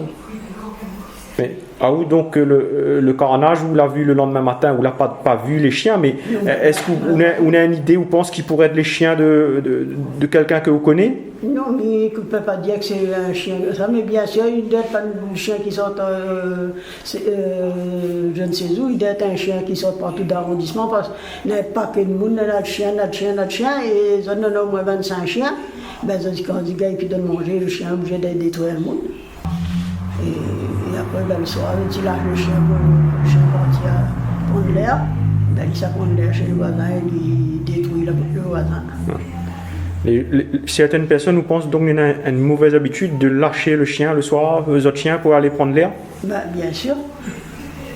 Et c'est là qu'il peut faire des dégâts comme ça. Tu lâches la nuit en fait alors? Ben oui, tu lâches. La journée, vous passez pas le chien, mais c'est le soir, là, il y a eu vers 5 heures comme ça, il passe là, notre chien. Mais pourquoi tu lâches les autres chiens la nuit comme ça? Ben, comme ça, ils cacent pas dans votre coin aussi d'abord. Hein? D'abord.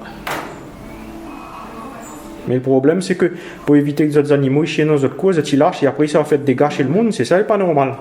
Nous, on décide qu'il ne dresse pas le chien pour le chien détruire le monde aussi.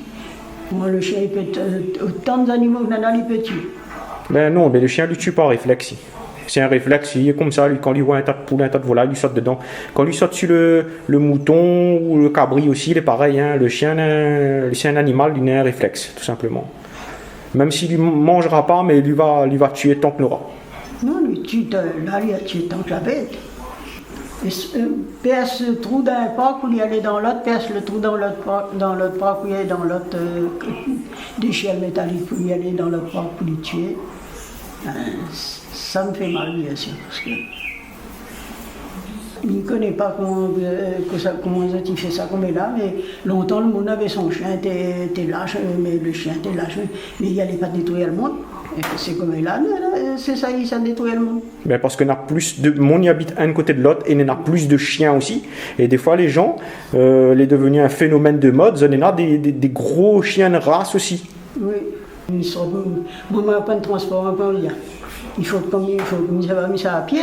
Et ben assez souvent, l'objet reste debout pour essayer de faire taire le chien parce que le chien il vient de jouer, il déchire. Hein. Les filles arrivent à où déjà des situations délicates? Oui.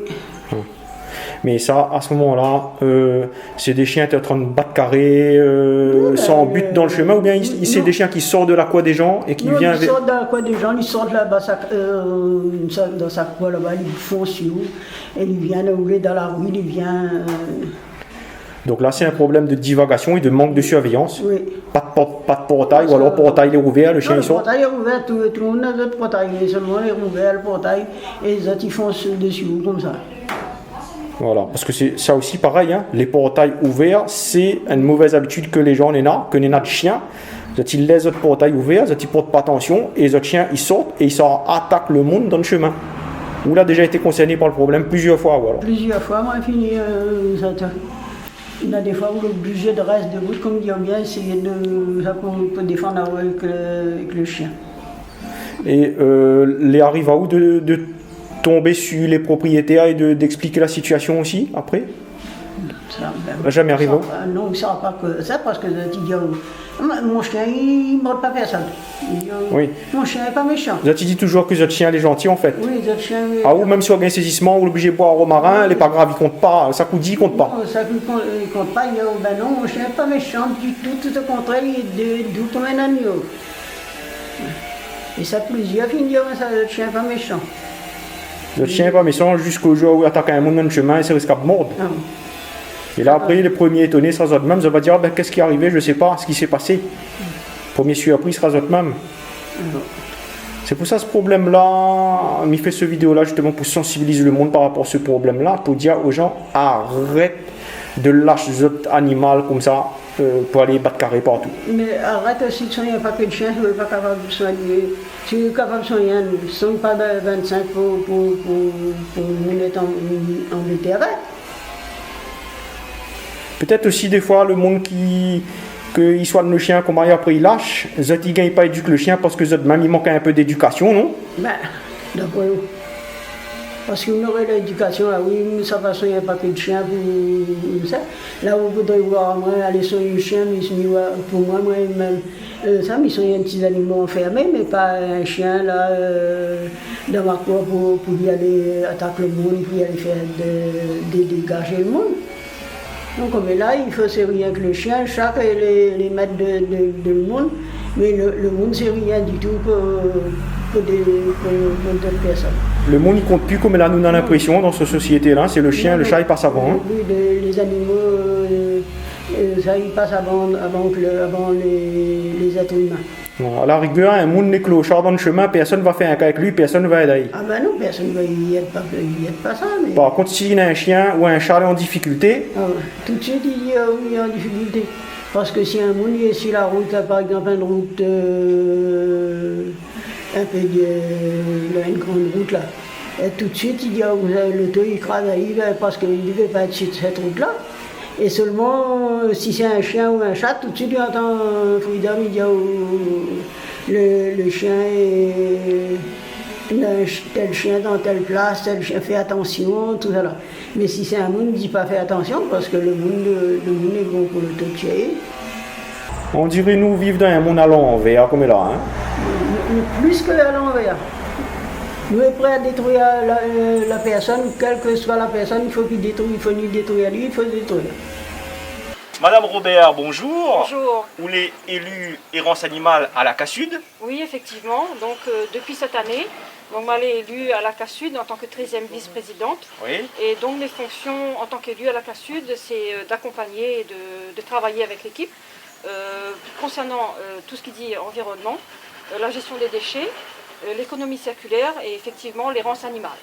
Et deux métiers, moi je suis agricultrice sur la plaine des Cafres en tant qu'éleveur de moutons. D'accord. Alors, justement, la première question que Manore propose à vous, est-ce que vous pouvez expliquer à nous les bonnes actions que les menées par la CASUD en ce qui concerne l'errance animale, les euthanasies et aussi les stérilisations? Oui, effectivement, donc, les actions menées par la CASUD, c'est la sensibilisation de la population.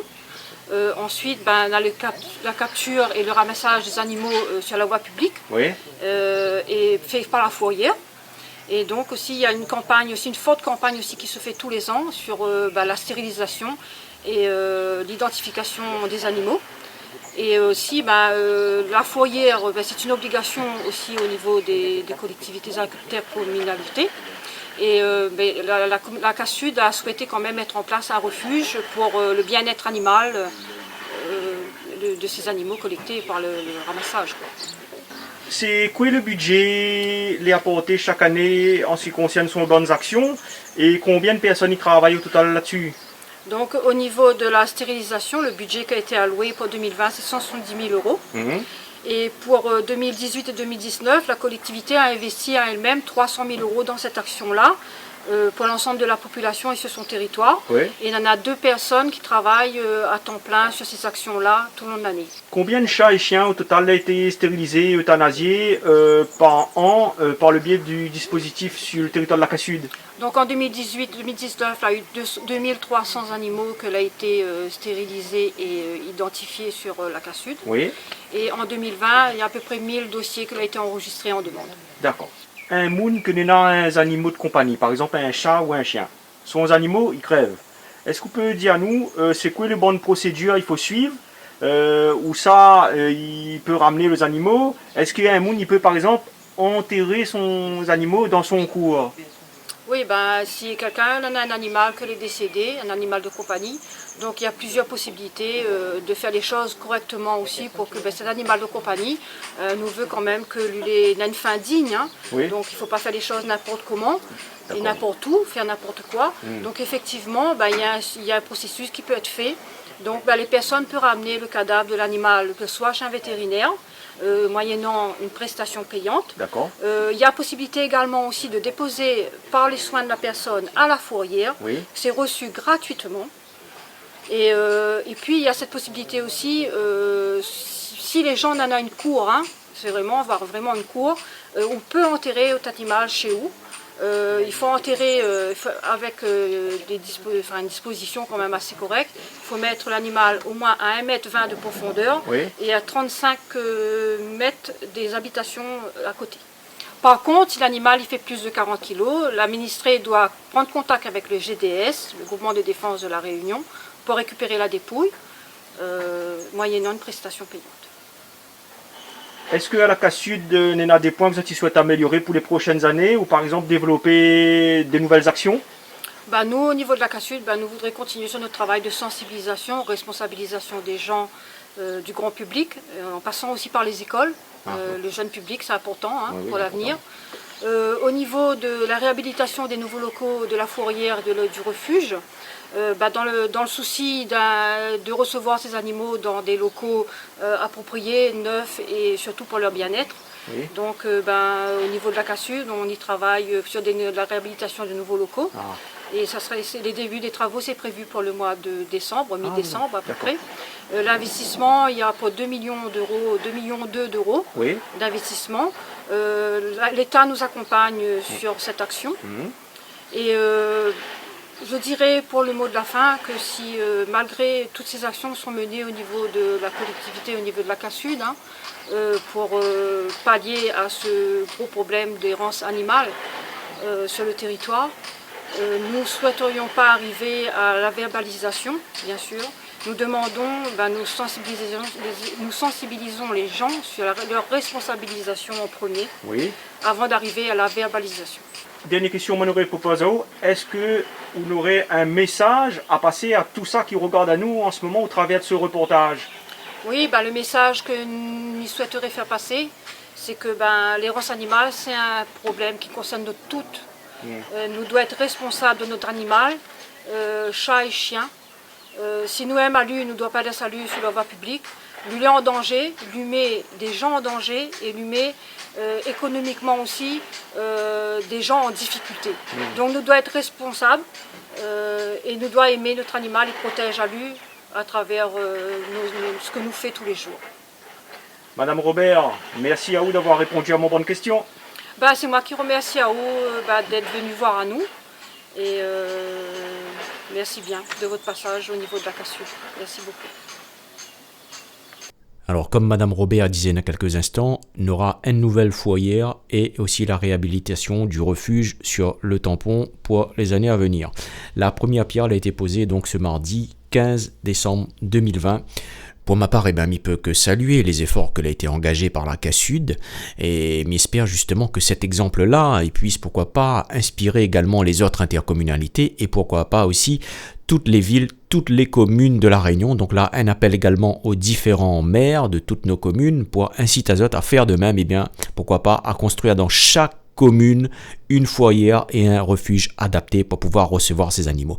Mais estime que ce serait nécessaire au vu de l'ampleur du problème de l'errance animale à La Réunion.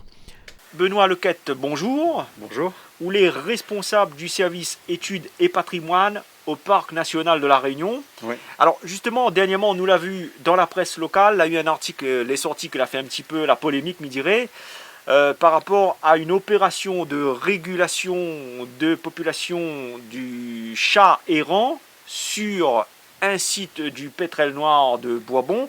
Est-ce qu'on peut parler à nous un petit peu du travail que l'est fait justement par le Parc national en ce qui concerne ces opérations? D'accord. Oui, effectivement, au mois de juillet de cette année, en juillet 2020, nous avons malheureusement dans une des deux colonies de pétrel noir, une des deux seules au monde, puisque cet oiseau est très rare et on commence simplement à connaître les colonies, on a eu un piège photo qui a enregistré la présence d'au moins un chat. Et c'est malheureusement au mois de juillet la période qui précède le retour des pétrels. Donc il fallait absolument qu'on arrive à enlever ce chat ou ces 2 ou 3 chats peut-être qui étaient autour avant le retour des pétrels, parce qu'on sait que les chats consomment beaucoup d'oiseaux adultes de pétrels de Barreau. Un chat dans une colonie de pétrels de Barreau peut tuer 90 oiseaux par an. Et dans une colonie de pétrel noir où il reste à peine quelques individus, 15-20 individus, ce serait une catastrophe si un chat restait de manière permanente pendant la reproduction. Alors quand on parle du chat, bien entendu il faut comprendre le chat errant. Il ne s'agit pas du chat d'un particulier, que la partie bas de carré dans la nature. Il s'agit d'un chat que a été mesuré, abandonné, lâché dans la nature depuis un certain nombre d'années, que l'a colonisé cet espace-là et qui ensuite pose problème. Oui, vous avez raison de préciser, nous on parle de chats arrêts. Ce sont des chats en fait qui sont redevenus sauvages et qui sont parfois redevenus sauvages sur plusieurs générations. On a même pu montrer, grâce aux études menées là récemment avec un programme européen qui était piloté par le parc, que génétiquement, certaines populations de chats étaient devenues différentes des chats domestiques qui sont présents beaucoup plus bas, proches des habitations. Donc on a vraiment des chats qui sont totalement redevenus sauvages. Quand nous l'avons vu, les réactions de la population réunionnaise, qui parfois elle a été quand même un petit peu, je dirais, emportée sur les sites de presse et aussi sur les réseaux sociaux par rapport à cette polémique, est-ce que nous peut dire que nous aurait encore un effort de conscientisation à faire vis-à-vis de la population pour essayer de sensibiliser davantage les gens à mieux comprendre les impacts que peut faire notamment les chats sur les populations d'oiseaux endémiques de la Réunion et inciter les gens à mieux préserver ces oiseaux par la même occasion? Oui, c'est vraiment le sujet parce que parmi les oiseaux endémiques, il se trouve que donc la Réunion est d'ailleurs la seule île au monde qui a 2 pétrels, donc 2 oiseaux marins endémiques de la Réunion. Et le parc national en a la responsabilité puisque ces 2 espèces, le pétrel noir de Bourbon et le pétrel de Barreau, ne nichent au monde que dans le cœur du parc national. Et parmi les menaces, malheureusement, ce sont des oiseaux qui sont menacés de disparition. Ils sont très peu nombreux et surtout les populations sont en train de décroître fortement pour le pétrel noir. Parmi les menaces, il y a justement les prédateurs qui ont été amenés par l'homme, les rats, mais surtout le chat, qui est un prédateur très redoutable parce qu'il est capable de tuer non seulement un grand nombre d'oiseaux, mais des oiseaux adultes qui ont une très grande valeur pour la conservation de l'oiseau, de l'espèce, parce que ces pétrels, en fait, les oiseaux nichent au bout de quelques années après leur naissance, vivent très vieux, et en fait, la survie de l'espèce repose sur le nombre de poussins que les adultes vont pouvoir élever. Et c'est pour cette raison que tuer un adulte qui pourra peut-être élever dans sa vie 20 poussins, ben, ça remet en cause la conservation de l'espèce, puisque ces 20 poussins ne verront jamais le jour. Donc il faut absolument agir très en amont pour éviter que ces chats continuent à coloniser les milieux naturels, et en particulier venir dans les colonies de pétrels. Voilà. Mais il ne s'agit en aucun cas d'une chasse ouverte sur les chats. C'est vraiment une régulation ciblée, nous va dire. Hein. Oui, il s'agit d'une action globale vis-à-vis des chats en général. Il ne s'agit pas du tout de chasse. Le point de départ, c'est d'abord de commencer par sensibiliser la population qui possède des chats pour que ces chats ne retournent pas, enfin n'aillent pas dans les milieux naturels. Donc il y a à la fois de la sensibilisation, des campagnes qui sont organisées par le parc également de stérilisation. On a stérilisé plus de 400 chats dans les villages qui sont proches des colonies, entre août 2019 et juin 2020, donc en une année. Et puis pour les chats qui continuent à coloniser malgré tout le milieu naturel, on a plusieurs programmes, et en particulier avec un partenaire essentiel qui est l'AVE2M, pour capturer les chats qui sont devenus sauvages, les ramener vers les fourrières, et les fourrières après décident de leur avenir selon qu'ils sont adoptables ou pas, mais la plupart d'entre eux ne sont pas adoptables. Et parmi les chats, certains sont très compliqués à capturer, c'est ceux qui sont loin dans les falaises, et c'est dans ces cas-là particuliers qu'on est obligé de disposer de moyens de capture ou de régulation un peu plus efficaces. Il faut que les gens y comprennent bien que ces oiseaux-là, le pétrel noir de Bourbon, le pétrel de Barreau, c'est des oiseaux, comme vous disiez tout à l'heure, endémiques, c'est-à-dire uniques au monde. Ils existent en plus que sur le territoire de la Réunion, c'est-à-dire que si ces oiseaux ils devaient disparaître de la Réunion, ils disparaîtraient à jamais de la surface de la planète. Ouais. Donc, est-ce que parfois, on n'a pas le sentiment que les difficile de faire comprendre les gens ça? Comment réussir à faire prendre conscience les gens de ça, parce que nous avons l'impression que le chat, entre autres, c'est un animal domestique que les gens y affectionnent particulièrement. Et à côté de ça, malheureusement, les gens ne portent pas assez attention aux autres espèces telles que les oiseaux qui, à côté, peuvent disparaître peut-être dans l'indifférence peut-être parfois de la population. Oui. Vous posez bien le sujet, c'est comment arriver à faire prendre conscience que cette conservation, cette sauvegarde des pétrels, mais en particulier du pétrel noir de Bourbon, d'ailleurs son nom montre bien qu'il est propre à la Réunion, comment faire en sorte que ce soit un sujet partagé par l'ensemble de la population et pas uniquement par les partenaires habituels, l'université, la CEOR, le parc ou la VE2M.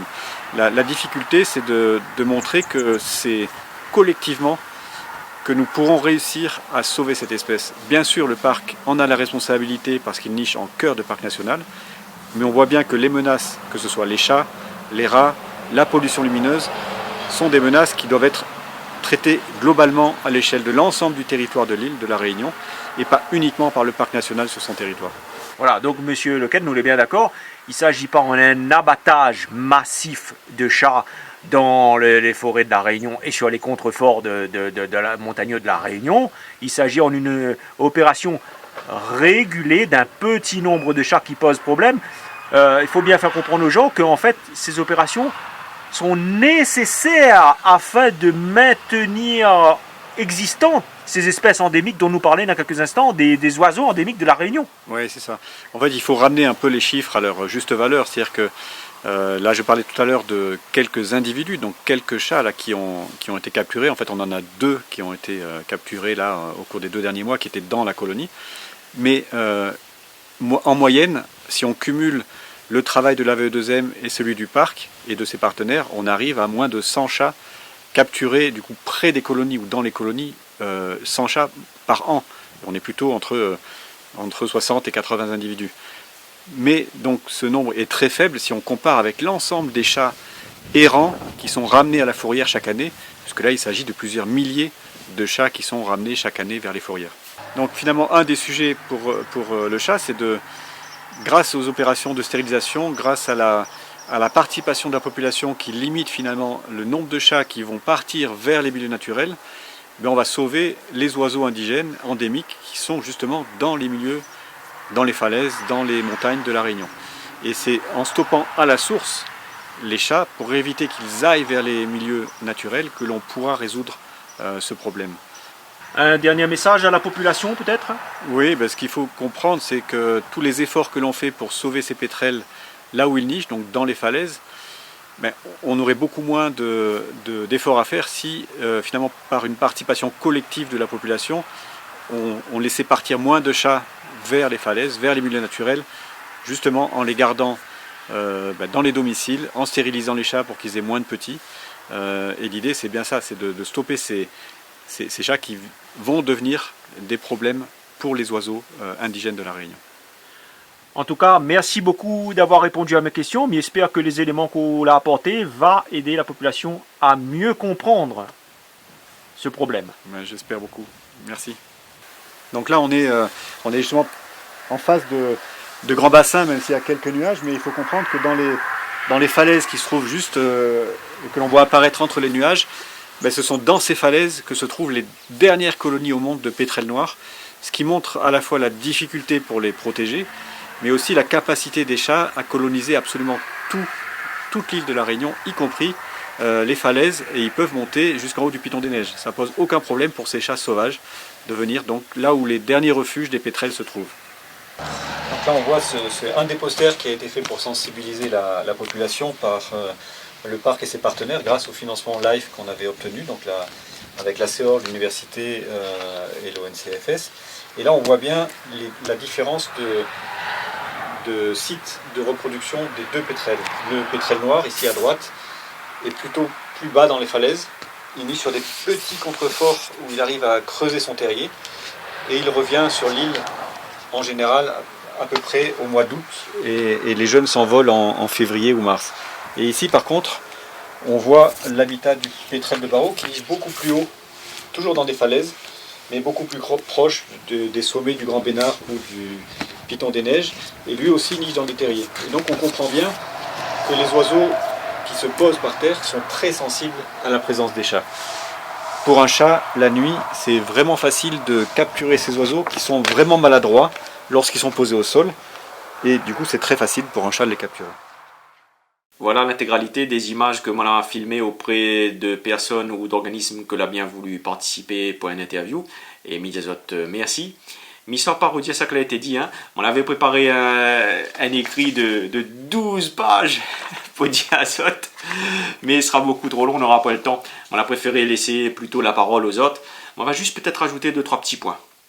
Ce qu'on aurait pu dire d'abord, c'est que plusieurs professionnels que les impliqués dans le domaine animalier à La Réunion l'a refusé de participer, la SPA l'a refusé, la FOIA l'a refusé et les associations de défense animale également. Les étonnants, ça va dire moins, parce que quand même ces gens-là, les concernés, par ce qui se passe ici, puisqu'ils allaient au cœur de l'action, mais ils n'ont pas voulu participer. Mava explique à tout un petit peu pourquoi. La SPA, comme on l'a parti voir, la personne que l'a vu, elle a dit elle ne peut pas décider, il faut qu'elle y en parle à la direction, elle va prendre mon numéro, elle va rappeler à moi. Elle n'a jamais été recontactée. La foyer, la partie voir sur place, la personne que m'a vu a dit il faut avoir une autorisation. Donc m'a contacté la direction de la foyer, mais il précise que ne dit pas quel foyer et quel SPA, voilà, parce qu'il y en a plusieurs sur l'île, et moi je ne souhaite pas incriminer spécialement tel ou tel individu. Là, il parle d'un foyer comme m'a contacté. La direction l'a dit elle ne peut pas prendre la décision puisqu'elle est sous tutelle entre guillemets, enfin il ne connaît pas comment on dit à ça puisqu'on n'a peut-être pas le bon jargon administratif pour le dire, sous tutelle on va dire d'une intercommunalité, et que la responsabilité de décision il vient pas d'elle. Mais dit bon d'accord, très bien, mais on a pris contact avec l'intercommunalité, on a eu un rendez-vous avec les responsables de cette communauté d'agglomération. Et ces gens-là, là, disent non, la décision, il ne revient pas à Zot. Zot, en tant qu'intercommunalité, Zot, il peut éventuellement donner Zot avis, positif ou pas, pour un interview, voilà, mais c'est pas à Zot qui revient à la décision. Donc, en fait, le directeur de cette foyer-là, la tonne à Mambrique, l'a pris à moi pour un con, pour un plouc. Lui, il a fait croire à moins que la décision ne venait pas de lui, alors qu'il venait bien de lui au final. Et la vérité, de toute façon, on a fini aussi par tirer à lui les verres du nez, me dirait par une tierce personne que l'est intervenue pour moi pour poser lui la question.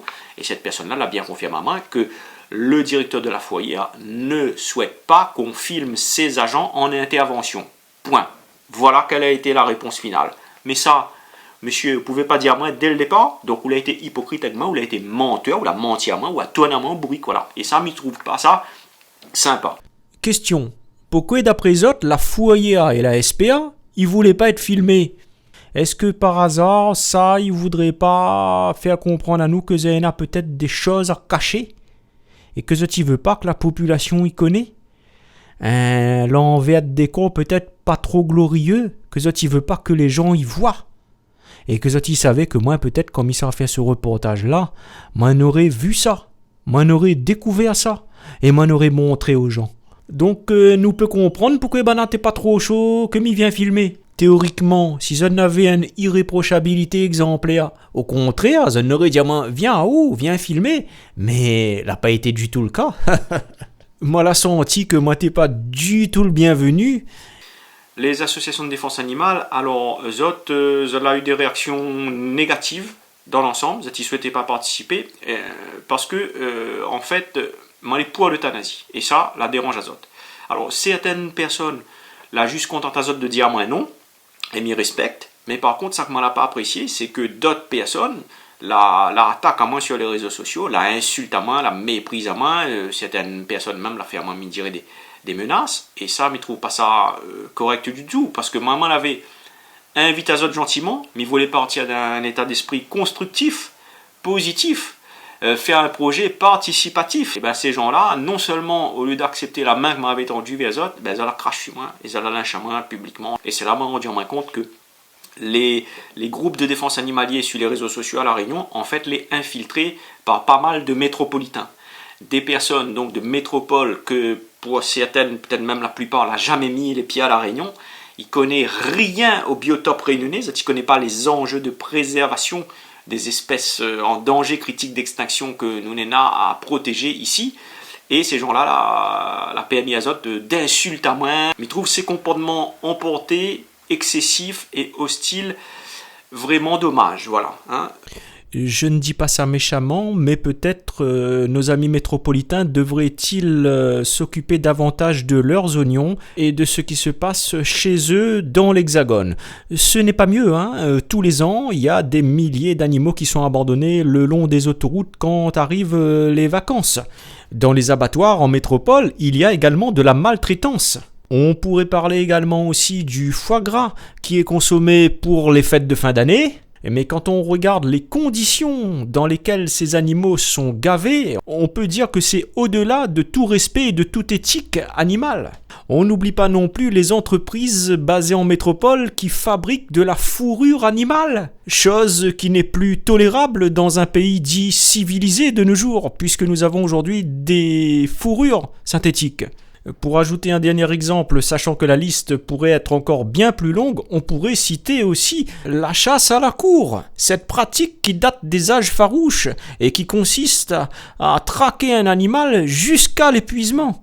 Vous l'aurez compris, en métropole, ce n'est pas du tout plus glorieux. On aurait espéré et souhaité que les défenseurs de la cause animale n'auraient été un peu plus compréhensifs, conciliants, ouverts d'esprit. Et hélas, m'a rendu en moins compte que non.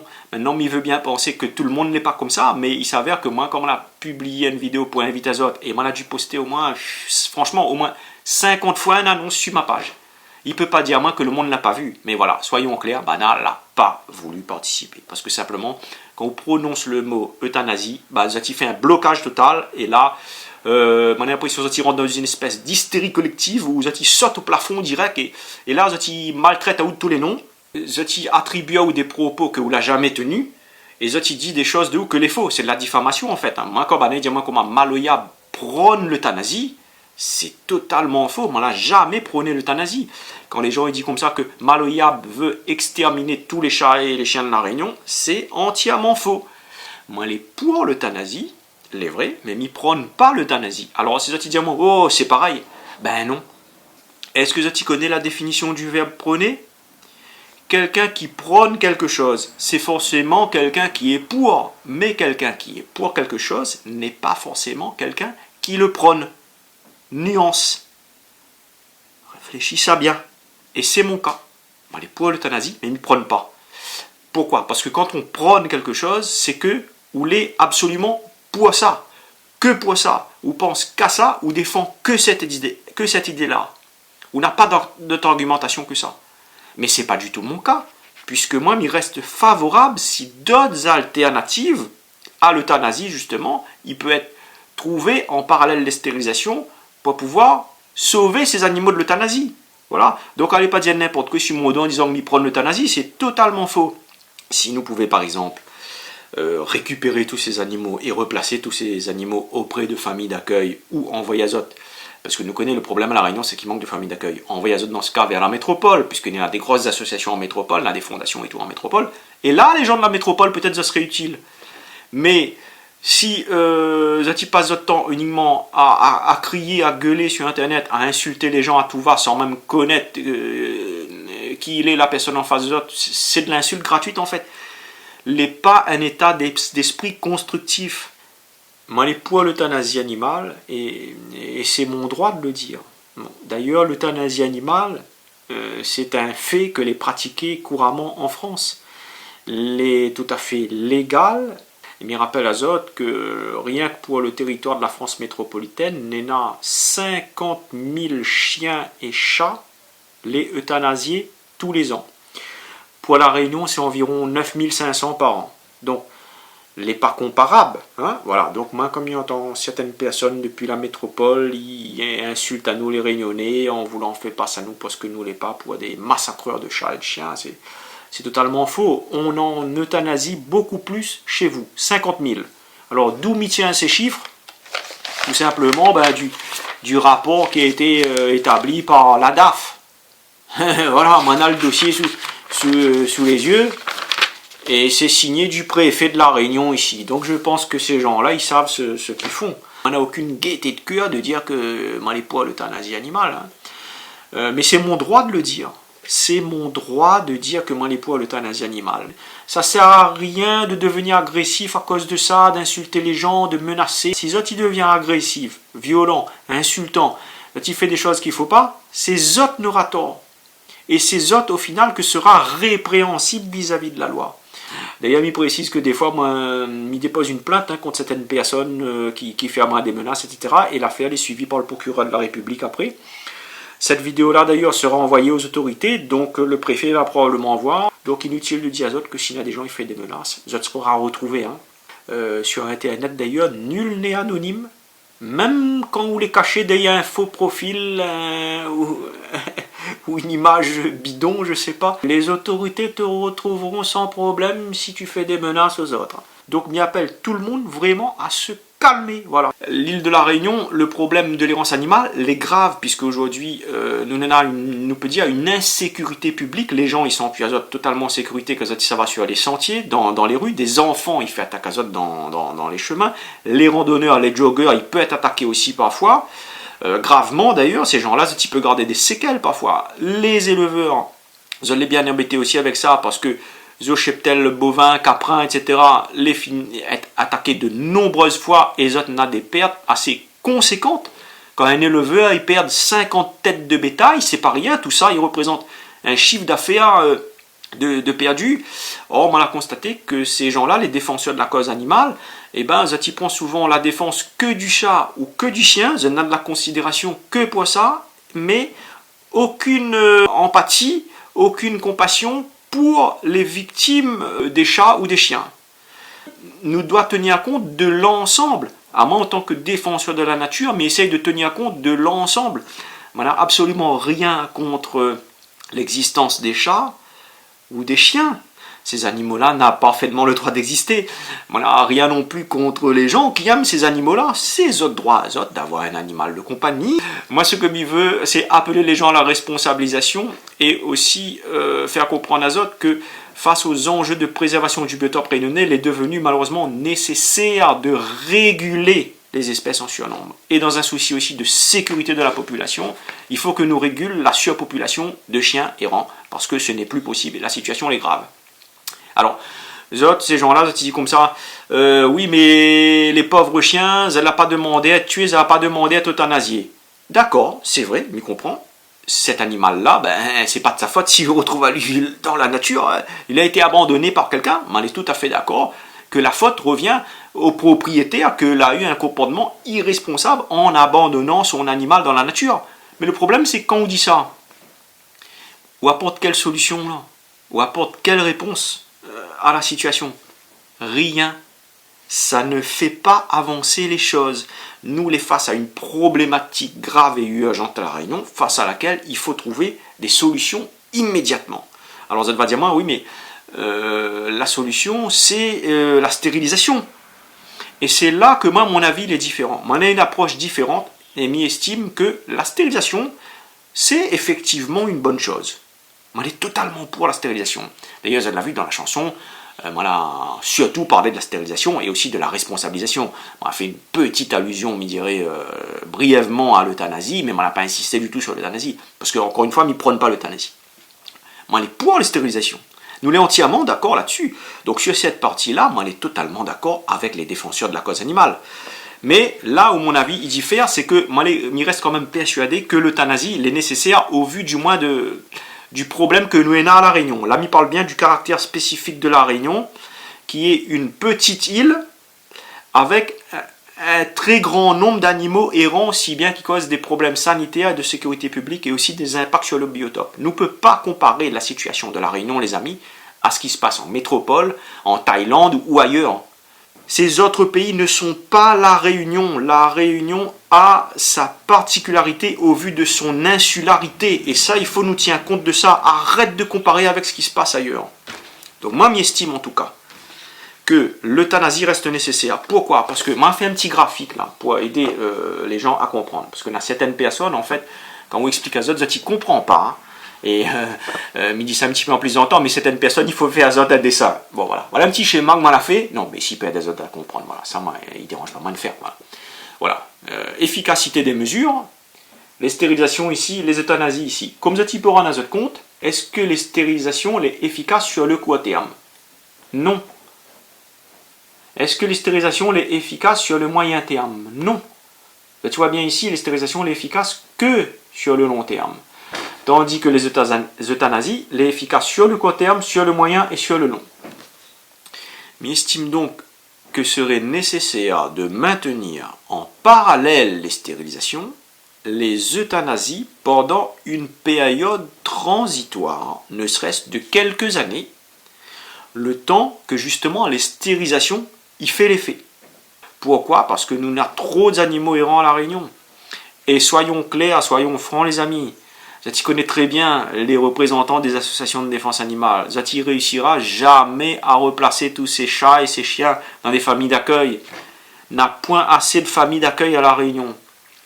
Mais explique-moi, pourquoi une stérilisation n'est pas efficace sur le court terme? Tout simplement parce que quand on stérilise un animal et que on relâche à lui dans la nature, eh ben l'animal va continuer à nouveau à faire des perturbations, soit dans le biotope, ou alors causer des nuisances vis-à-vis des gens ou des habitats, des populations. Ça ne résout rien du tout. Le fruit des stérilisations que nous sommes en train de faire en ce moment à La Réunion, parce qu'il faut reconnaître quand même que nous sommes aux prémices, au début de tout ça. Le fruit de tout ça, nous va pouvoir cueillir à lui, récolter à lui, d'ici une dizaine ou une quinzaine d'années. Un animal que les stériliser, que les relâcher dans la nature, il ne faut pas oublier que l'espérance de vie d'un chat ou d'un chien, allez, on va partir d'une base, on va dire 10 ans. L'est quand même long, et je suis persuadé que pendant tout ce temps où lui va vivre, lui va continuer à faire des dégâts. Voilà. Mais les associations de défense animale, je dénoncent l'abandon animal. Je dénonce la maltraitance animale. Nous, on est tout à fait d'accord. Hein. Encore une fois, on est d'accord avec eux sur ce point-là. Abandonner un animal en nature, c'est une forme de lâcheté. C'est être totalement irresponsable. Mais le souci, c'est que parfois, même les associations de défense animale, quand on a des gens, par exemple, ils ramènent auprès des autres structures, un chat ou un chien qu'elle a été trouvée dans la nature, qu'elle a été abandonnée par quelqu'un, zot y soigne, zot y occupe avec, zot y vaccine des fois, zot y stérilise aussi, et puis ce qui se passe c'est que quand zot y trouve pas de famille d'accueil, et ben zot y relâche dans la nature. Mais attends, quand on réfléchit bien, qu'est-ce qui se passe là? Quand on relâche un chien stérilisé dans la nature, que ça vous êtes en train de faire là? Vous êtes en train, à nouveau, d'abandonner un animal. Et oui, et donc nous peut dire en quelque sorte que c'est une nouvelle fois une forme de maltraitance aussi, également, puisque si l'abandon est une maltraitance, et à où en tant qu'association animale, vous stérilisez les animaux, vous relâchez dans la nature, cet animal, abandonné dans la nature, va retrouver à nouveau en situation d'errance, sans foyer, sans maître, sans rien de quoi nourrir lui, à devoir errer sans but pour trouver à manger et affronter les aléas de la nature sans toit, sans maison, sans propriétaire, sans foyer, sans maître. C'est de la maltraitance que d'abandonner un animal dans la nature. Peu importe s'il a été stérilisé avant. Donc, là, tu vois bien que cette histoire de stériliser puis relâcher, elle est stupide, elle est complètement aberrante. Quand on prend bien le temps de réfléchir, on peut poser sincèrement la question, réfléchis bien les amis, vraiment on pose la question, qu'est-ce qui vaudrait mieux au final pour cet animal-là? Stérilisez-lui, puis relâche dans la nature, sachant que lui sera à nouveau en situation d'abandon, en détresse, sans foyer, sans maître, et aussi que lui va continuer à refaire des dégâts sur la faune, sur les gens, sur les troupeaux de bétail, etc. Ou bien alors, pour éviter tout ça, pour éviter déjà tout d'abord les souffrances de ce chien ou de ce chat que vous va à nouveau abandonner dans la nature, eh ben, est-ce qu'il ne vaudrait pas mieux au final euthanasier lui? Voilà. Il permettrait de mettre un terme à ses souffrances à lui déjà de cet animal-là, évite à lui d'être à nouveau abandonné dans la nature, mais il permettrait aussi peut-être, si c'est un chat, d'épargner des milliers d'oiseaux endémiques de la Réunion qui sera à ce moment-là pas dévoré par Zot, et épargner aussi peut-être des victimes potentielles si c'est des chiens, épargner nos enfants dans les rues qui fait mort d'azote par les chiens, épargner aussi des têtes de bétail, des troupeaux que ne sera pas égorgé à ce moment-là parce que ce chien aura été euthanasié. Voilà. Je connais que ce n'est peut-être pas facile pour les autres d'accepter ce que moi en train de dire, mais si vous y réfléchissez bien, calmement, posément, et c'est ce que m'y demande Azot, hein, parce que y a certaines personnes peut-être qui fument peut-être des pétards parfois, ou qui boivent un coup de sec, ou qui consomment peut-être d'autres substances illicites, ou peut-être qu'il y en a qui sont carrément pas bien dans leur tête. Ces gens-là ont tendance à entrer dans une forme d'agressivité directe, et ça, c'est pas bon. L'errance animale à La Réunion, c'est un problème suffisamment grave pour que nous n'ayons pas à rentrer en conflit entre nous. Ça ne sert à rien. Le plus important, c'est le dialogue. C'est la raison pour laquelle Mamie parle calmement avec Zot. Nous n'est pas là pour tomber crise, nous n'est pas là pour tirer les nerfs sur un et sur l'autre. Moi, je dis les choses, franchement, par contre. Je donne mon avis, voilà. Quitte à déplaire, parce que j'estime aussi que en tant que sensibilisateur, et ben moi, elle est là justement pour interpeller la population, les autorités publiques, pour que les choses y changent. Et si c'est mon rôle aussi de faire prendre conscience de certaines choses aux défenseurs de la cause animale, et ben voilà, me dit ça que moi il y a pour dire. Voilà. Si toi tu veux bien, du moins, avoir la modestie et l'humilité de bien vouloir garder les autres calmes, et essayer de réfléchir à ce que me dit. Mais il pense que ce serait constructif. Voilà. Me dit ça gentiment, hein, vraiment, on n'a aucune rancœur vis-à-vis d'eux autres. Il comprend bien que ces gens-là, ils aiment les chats et les chiens, c'est des animaux, c'est des êtres vivants. Moi, je suis tout à fait d'accord, hein. Les chats, comme les chiens, elle est tout à fait capable, douée d'une sensibilité, que elle est capable de ressentir chez quelqu'un aussi d'ailleurs, quand ça va, tout comme quand ça va pas. Voilà. Mais qu'on soit aussi tout à fait que dans notre société d'aujourd'hui, malheureusement, qu'il tend à devenir de plus en plus individualiste. Hein. Les gens ont tendance à réfugier un peu les autres amours et les autres affections dans les chats ou les chiens, puisque c'est les animaux les plus près que autres. Ce qui fait qu'en fait, puisque aujourd'hui nous ça va vers un mode de vie plutôt moderne et européanisé, mais je dirais un mode de vie citadin, nous avons tendance à couper à nous malheureusement de plus en plus de la nature et à devenir de plus en plus ignorants de ce qui se passe autour et du biotope. Beaucoup de Réunionnais même, hein, on y parlait des métropolitains tout à l'heure, mais beaucoup de Réunionnais même, n'a jamais vu un tuit par exemple. Les autres ne connaissent même pas qu'il est intimise, tu vois. Donc nous là, nous aurions besoin, nous déjà en tant que Réunionnais, de mieux réapproprier à nous notre culture et apprendre à avoir un autre regard là-dessus pour mieux sentir nous concernés par la préservation des choses précieuses que nous n'avons ici et que, me dirais, les rares, des fois, les uniques au monde, comme nous de bandes oiseaux endémiques. Voilà. Il faut protéger les autres. Voilà. Ne peut pas laisser exterminer et dire que le chat et le chien, ils comptent avant tout. C'est que le chat et le chien les plus importants, le reste ne compte pas. Ce n'est pas possible. On doit tenir compte de l'ensemble. Voilà. Puisque dans notre société, que les humaines, c'est l'homme qui est au cœur de la société avant tout. Ce n'est pas le chat et le chien, et tout le monde autour doit s'incliner, doit faire révérence devant le chat et le chien, et tout est régi autour du chat et du chien. Non, ça ne fonctionne pas comme ça. Il ne pourra pas fonctionner comme ça. Notre société, elle est humaine avant tout. Dans notre société d'aujourd'hui, nous l'a peut-être donné trop d'affection à ces deux animaux-là, et pas assez au reste, pas assez à l'ensemble. Essayons, tous ensemble, d'ouvrir un peu plus notre esprit vers l'ensemble. Et pas que sur deux choses, parce qu'il n'y a pas que ces deux choses-là qui existent. D'accord? Mais il voudrait parler à cette heure de la responsabilisation des gens face à cet animal. Vous connaissez, quand on veut avoir un animal de compagnie, il n'est pas une affaire, il décide sur un coup de tête, ça. Parce que c'est un engagement que vous faites, là. C'est comme si vous décidez d'avoir un enfant. Vous comprenez? Un animal de compagnie, c'est un être vivant. Ce n'est pas un objet avec lequel on peut faire n'importe quoi, l'abandonner, le jeter comme un déchet. C'est pas comme ça qu'il fonctionne. C'est une responsabilité. Si on n'a point la place pour avoir un animal, si on n'a point le temps d'occuper un animal, si on ne connaît pas comment occuper un animal, prends pas un animal. Vous voyez, on ne peut pas jouer avec la vie d'un animal comme ça. Ce n'est pas sérieux, ce n'est pas responsable, c'est pas bien de faire ça. Parce que cet animal-là, il n'a pas demandé ou rien lui. Donc, si on prend à lui, c'est pour donner à lui de l'amour, de l'affection, pour occuper correctement de lui. On ne doit pas abandonner à lui. La responsabilisation des gens, elle doit commencer par là. Et puis aussi après, on peut parler de la responsabilisation sur les sentiers de marche, par exemple. Dans les espaces publics où, hélas, il y en a encore beaucoup de personnes, m'y voient, ils marchent avec des autres chiens non tenus en laisse. Et les autres, ils disent toujours, hein, mais vous inquiétez pas, il est gentil. Mais attends, qu'est-ce qu'on en a à faire que votre chien il est gentil?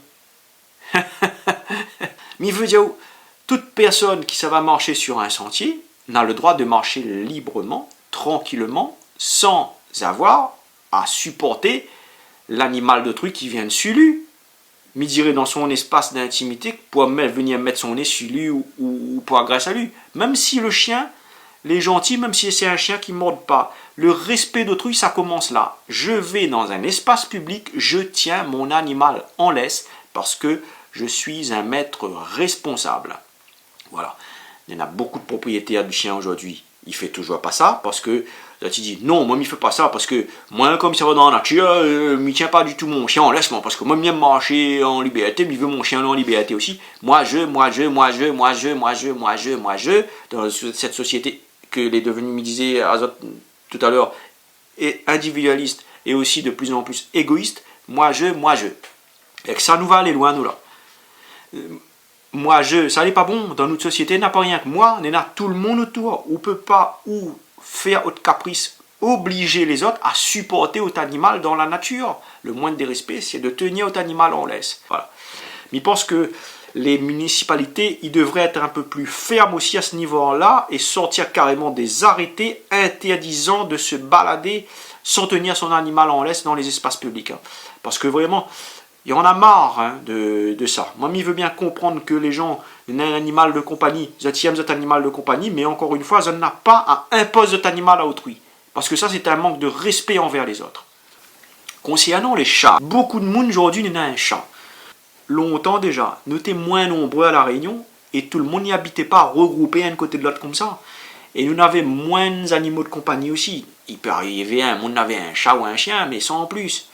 Comme là, tout le monde y habite un côté de l'autre, la population l'a augmenté, nous est devenu beaucoup plus nombreux et aussi beaucoup de foyers n'en de nombreux animaux de compagnie, plusieurs chats parfois, plusieurs chiens parfois, ce qui fait dans un même quartier, dans une même rue, dans un même voisinage, où peut avoir une population de chiens et de chats, mais monstrueux.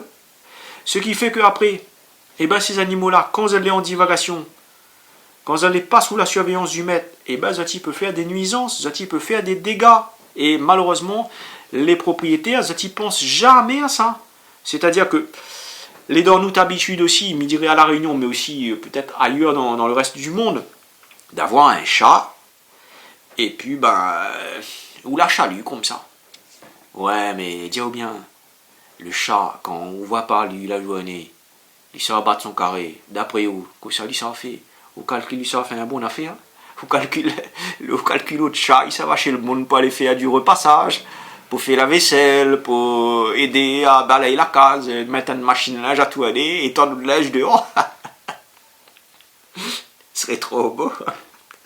Malheureusement, c'est pas le cas. Le chat, quand il s'en va chez le monde, là, il fait rien que la merde, il fait rien que la bêtise. Il fout son nez partout dans la case de monde. Il rentre dans le linge de monde, quitte à faire son peu de puce partout. Si on a laissé la affaire sur la table, il saute sur la table. Si on pourquoi on fait une vaisselle, il rentre dedans, il vient et lèche peu d'assiettes. Il s'en va dans le coin de monde, il chie partout. Et une affaire m'a remarqué aussi, c'est que, mon impression, les chats des gens, ils chient moins chez eux que chez les voisins. Voilà, je ne sais pas pourquoi. Le chat a un comportement territorial, c'est vrai, mais si par exemple, autour de la personne chez qui il y a un chat, il y a d'autres voisins que il y a un cour, un potager, etc., où il y a de la terre pour gratter, le chat va aller chier là-bas, il chiera moins chez son propriétaire lui. Résultat, c'est les voisins qui peuvent être le plus emmerdés avec que le propriétaire lui-même. Il peut montrer à eux, par exemple, certaines images que vous allez voir à l'instant à l'écran, de plantations, notamment, vous voir une plantation dans un potager. Là, par exemple, c'est des haricots qui ont été plantés, et comme tu peux constater, les grains de haricots, le chat à l'arrivée l'a creusé pour lui faire son caca, et il lui a dété à toutes, il lui a foutu toutes dehors, et en plus, il lui a chié dedans. On n'a plus un endroit dans haute cour où ça on peut mettre au pied proprement chez vous dans votre espace d'autre intimité ou les embêter par les animaux des autres parce que le chat il chiait partout. Voilà. Alors on va dire oui mais le chat s'il lui fait caca dans le potager c'est de l'engrais donc c'est une bonne chose. Oui mais non en fait ça marche pas comme ça. Je m'explique à vous pourquoi parce que en fait le caca de chat il contient des microbes dangereux. Voilà. Le caca de chat il peut être porteur de la toxoplasmose. Et cette maladie-là, la toxoplasmose, il peut avoir des conséquences, par exemple, sur les femmes enceintes. Le chien, quant à lui, quand on lui fait caca par terre, les éleveurs les embêtaient aussi avec ça parce qu'il lui transmet une autre maladie qui appelle la néosporose. C'est-à-dire que même si le troupeau de bétail n'a pas été attaqué, égorgé par le chien errant ou divagant, le fait que le chien caca dans la prairie et qu'ensuite, si le bœuf l'a mangé ce zèbre-là, lui peut choper la néosporose et ensuite, ça qui va se passer, c'est que lui risque d'avorter son petit. Voilà. Ça, les gens, ils ne connaissent pas ça. Donc, tu vois, le caca de chat, le caca de chien, c'est des choses les pas anodins du tout. Il peut causer des problèmes d'ordre sanitaire chez autrui. Les chats et les chiens, ils peuvent transmettre des microbes dangereux. Donc, à La Réunion, au vu de la population, surpopulation même de chats et de chiens que nous avons, il peut causer des problèmes sanitaires. Mais il voudrait parler à aussi d'une affaire qui fait sourire à moi d'ailleurs et que monsieur nomme la balade caca. Que ça, il est ça. Moi, on appelle ça comme ça parce que il y a un peu de monde qui élève un chien et puis le soir, quand ils arrivent, ils fait sortir le chien pour prendre l'air. Et aussi, ils prennent un peu l'air avec. Ce qui se passe, c'est qu'en fait, cette balade que ces gens-là, ils font le soir, ben, il faut le dire, les amis, c'est une balade pour emmener, faire à son chien ses besoins, faire son caca. Et où ça va faire le caca? Devant la porte de monde. Et ça, je ne trouve pas normal. Là, encore une fois, en matière de responsabilisation vis-à-vis de son animal, c'est pas une chose à faire. Quand on sort pour faire promener ou chien, ou on a du chien devant un terrain vague, mais si on passe dans une rue, dans un chemin, où ça voit des habitations, ou on dit que le chien a fait caca sur le bord de chemin, mais en fait, il n'est pas sur le bord de chemin, il a fait caca là, devant la porte de monde. Et ce monde-là, quand il va sortir de sa cour, pour aller nettoyer son devant de porte, ou alors pour lui trapper son courrier dans la boîte aux lettres, que ça lui va faire, Il ne lui verra pas et lui va mettre ses pieds dans des gros gadins, des gros tas de caca. Et ça, les dégueulasse. Donc ça aussi c'est quelque chose, il faut le monde y prend conscience parce que c'est plus possible les amis. Hein. Il y a un proverbe qui dit ne fais pas aux autres ce que tu ne voudrais pas qu'on te fasse. Ben pense un peu aux autres, pense pas qu'à où dans cette société-là, n'a pas qu'à où. Mais dis ça gentiment d'ailleurs. Si nous devions faire un constat général de la situation de l'errance animale à La Réunion aujourd'hui en 2020, que ça nous pourrait dire? J'ai rien contre les gens qui font leur boulot ici, au contraire, ils saluent le travail que les fait, mais il est vrai qu'il y a encore des efforts à faire. Nous n'est pas du tout dans un positionnement aujourd'hui de pouvoir satisfaire à nous de quoi que ce soit. Là, hein. C'est simple, hein. Si tu veux savoir un état des lieux de l'errance animale à La Réunion, c'est simple, tu sors, tu vas te balader à pied ou en voiture, tu marches quelques kilomètres ou alors tu roules quelques kilomètres en voiture, tu vas en croiser des chiens et des chats hein, sur ton chemin. Hein. Il exagère, mais en moyenne, on croise un chien errant ou divagant tous les 200 ou 300 mètres. Donc, pas besoin de rôder plus loin, les gars, là. Même pas besoin de dire à nous les chiffres, Nathan, les stériliser, etc. Non, le constat, il est simple, il est devant nous. Où ça va dans le chemin, on croise des chiens et des chats partout, partout, partout, partout. Non, rien que ça même. 2-3 petites suggestions d'amélioration maintenant. Comme on l'a dit à la fin de la chanson, il serait souhaitable que désormais les stérilisations soient gratuites pour tout le monde, sans condition de revenu, tout le temps, sans nombre limité d'animaux. Une autre suggestion, il faudrait créer dans chaque ville, dans chaque commune, un foyer avec des équipes spécialisées. Il faut davantage de personnes qui travaillent pour aller ramasser les animaux errants. Moi, elle est partie sur le site de la DAF pour moi chercher les données sur l'errance animale et les stérilisations à La Réunion. Et moi, elle a rendu en main compte que n'était pas facile d'obtenir ces données en ligne. Quand ça va sur le site de la DAF, vous les perdu dans un tas de rubriques et de sous-rubriques, mais il n'y a pas une rubrique bien visible et clairement notifiée qui permet à la population de pouvoir trouver rapidement et facilement les données sur l'errance animale à La Réunion. Il faudrait améliorer le site internet.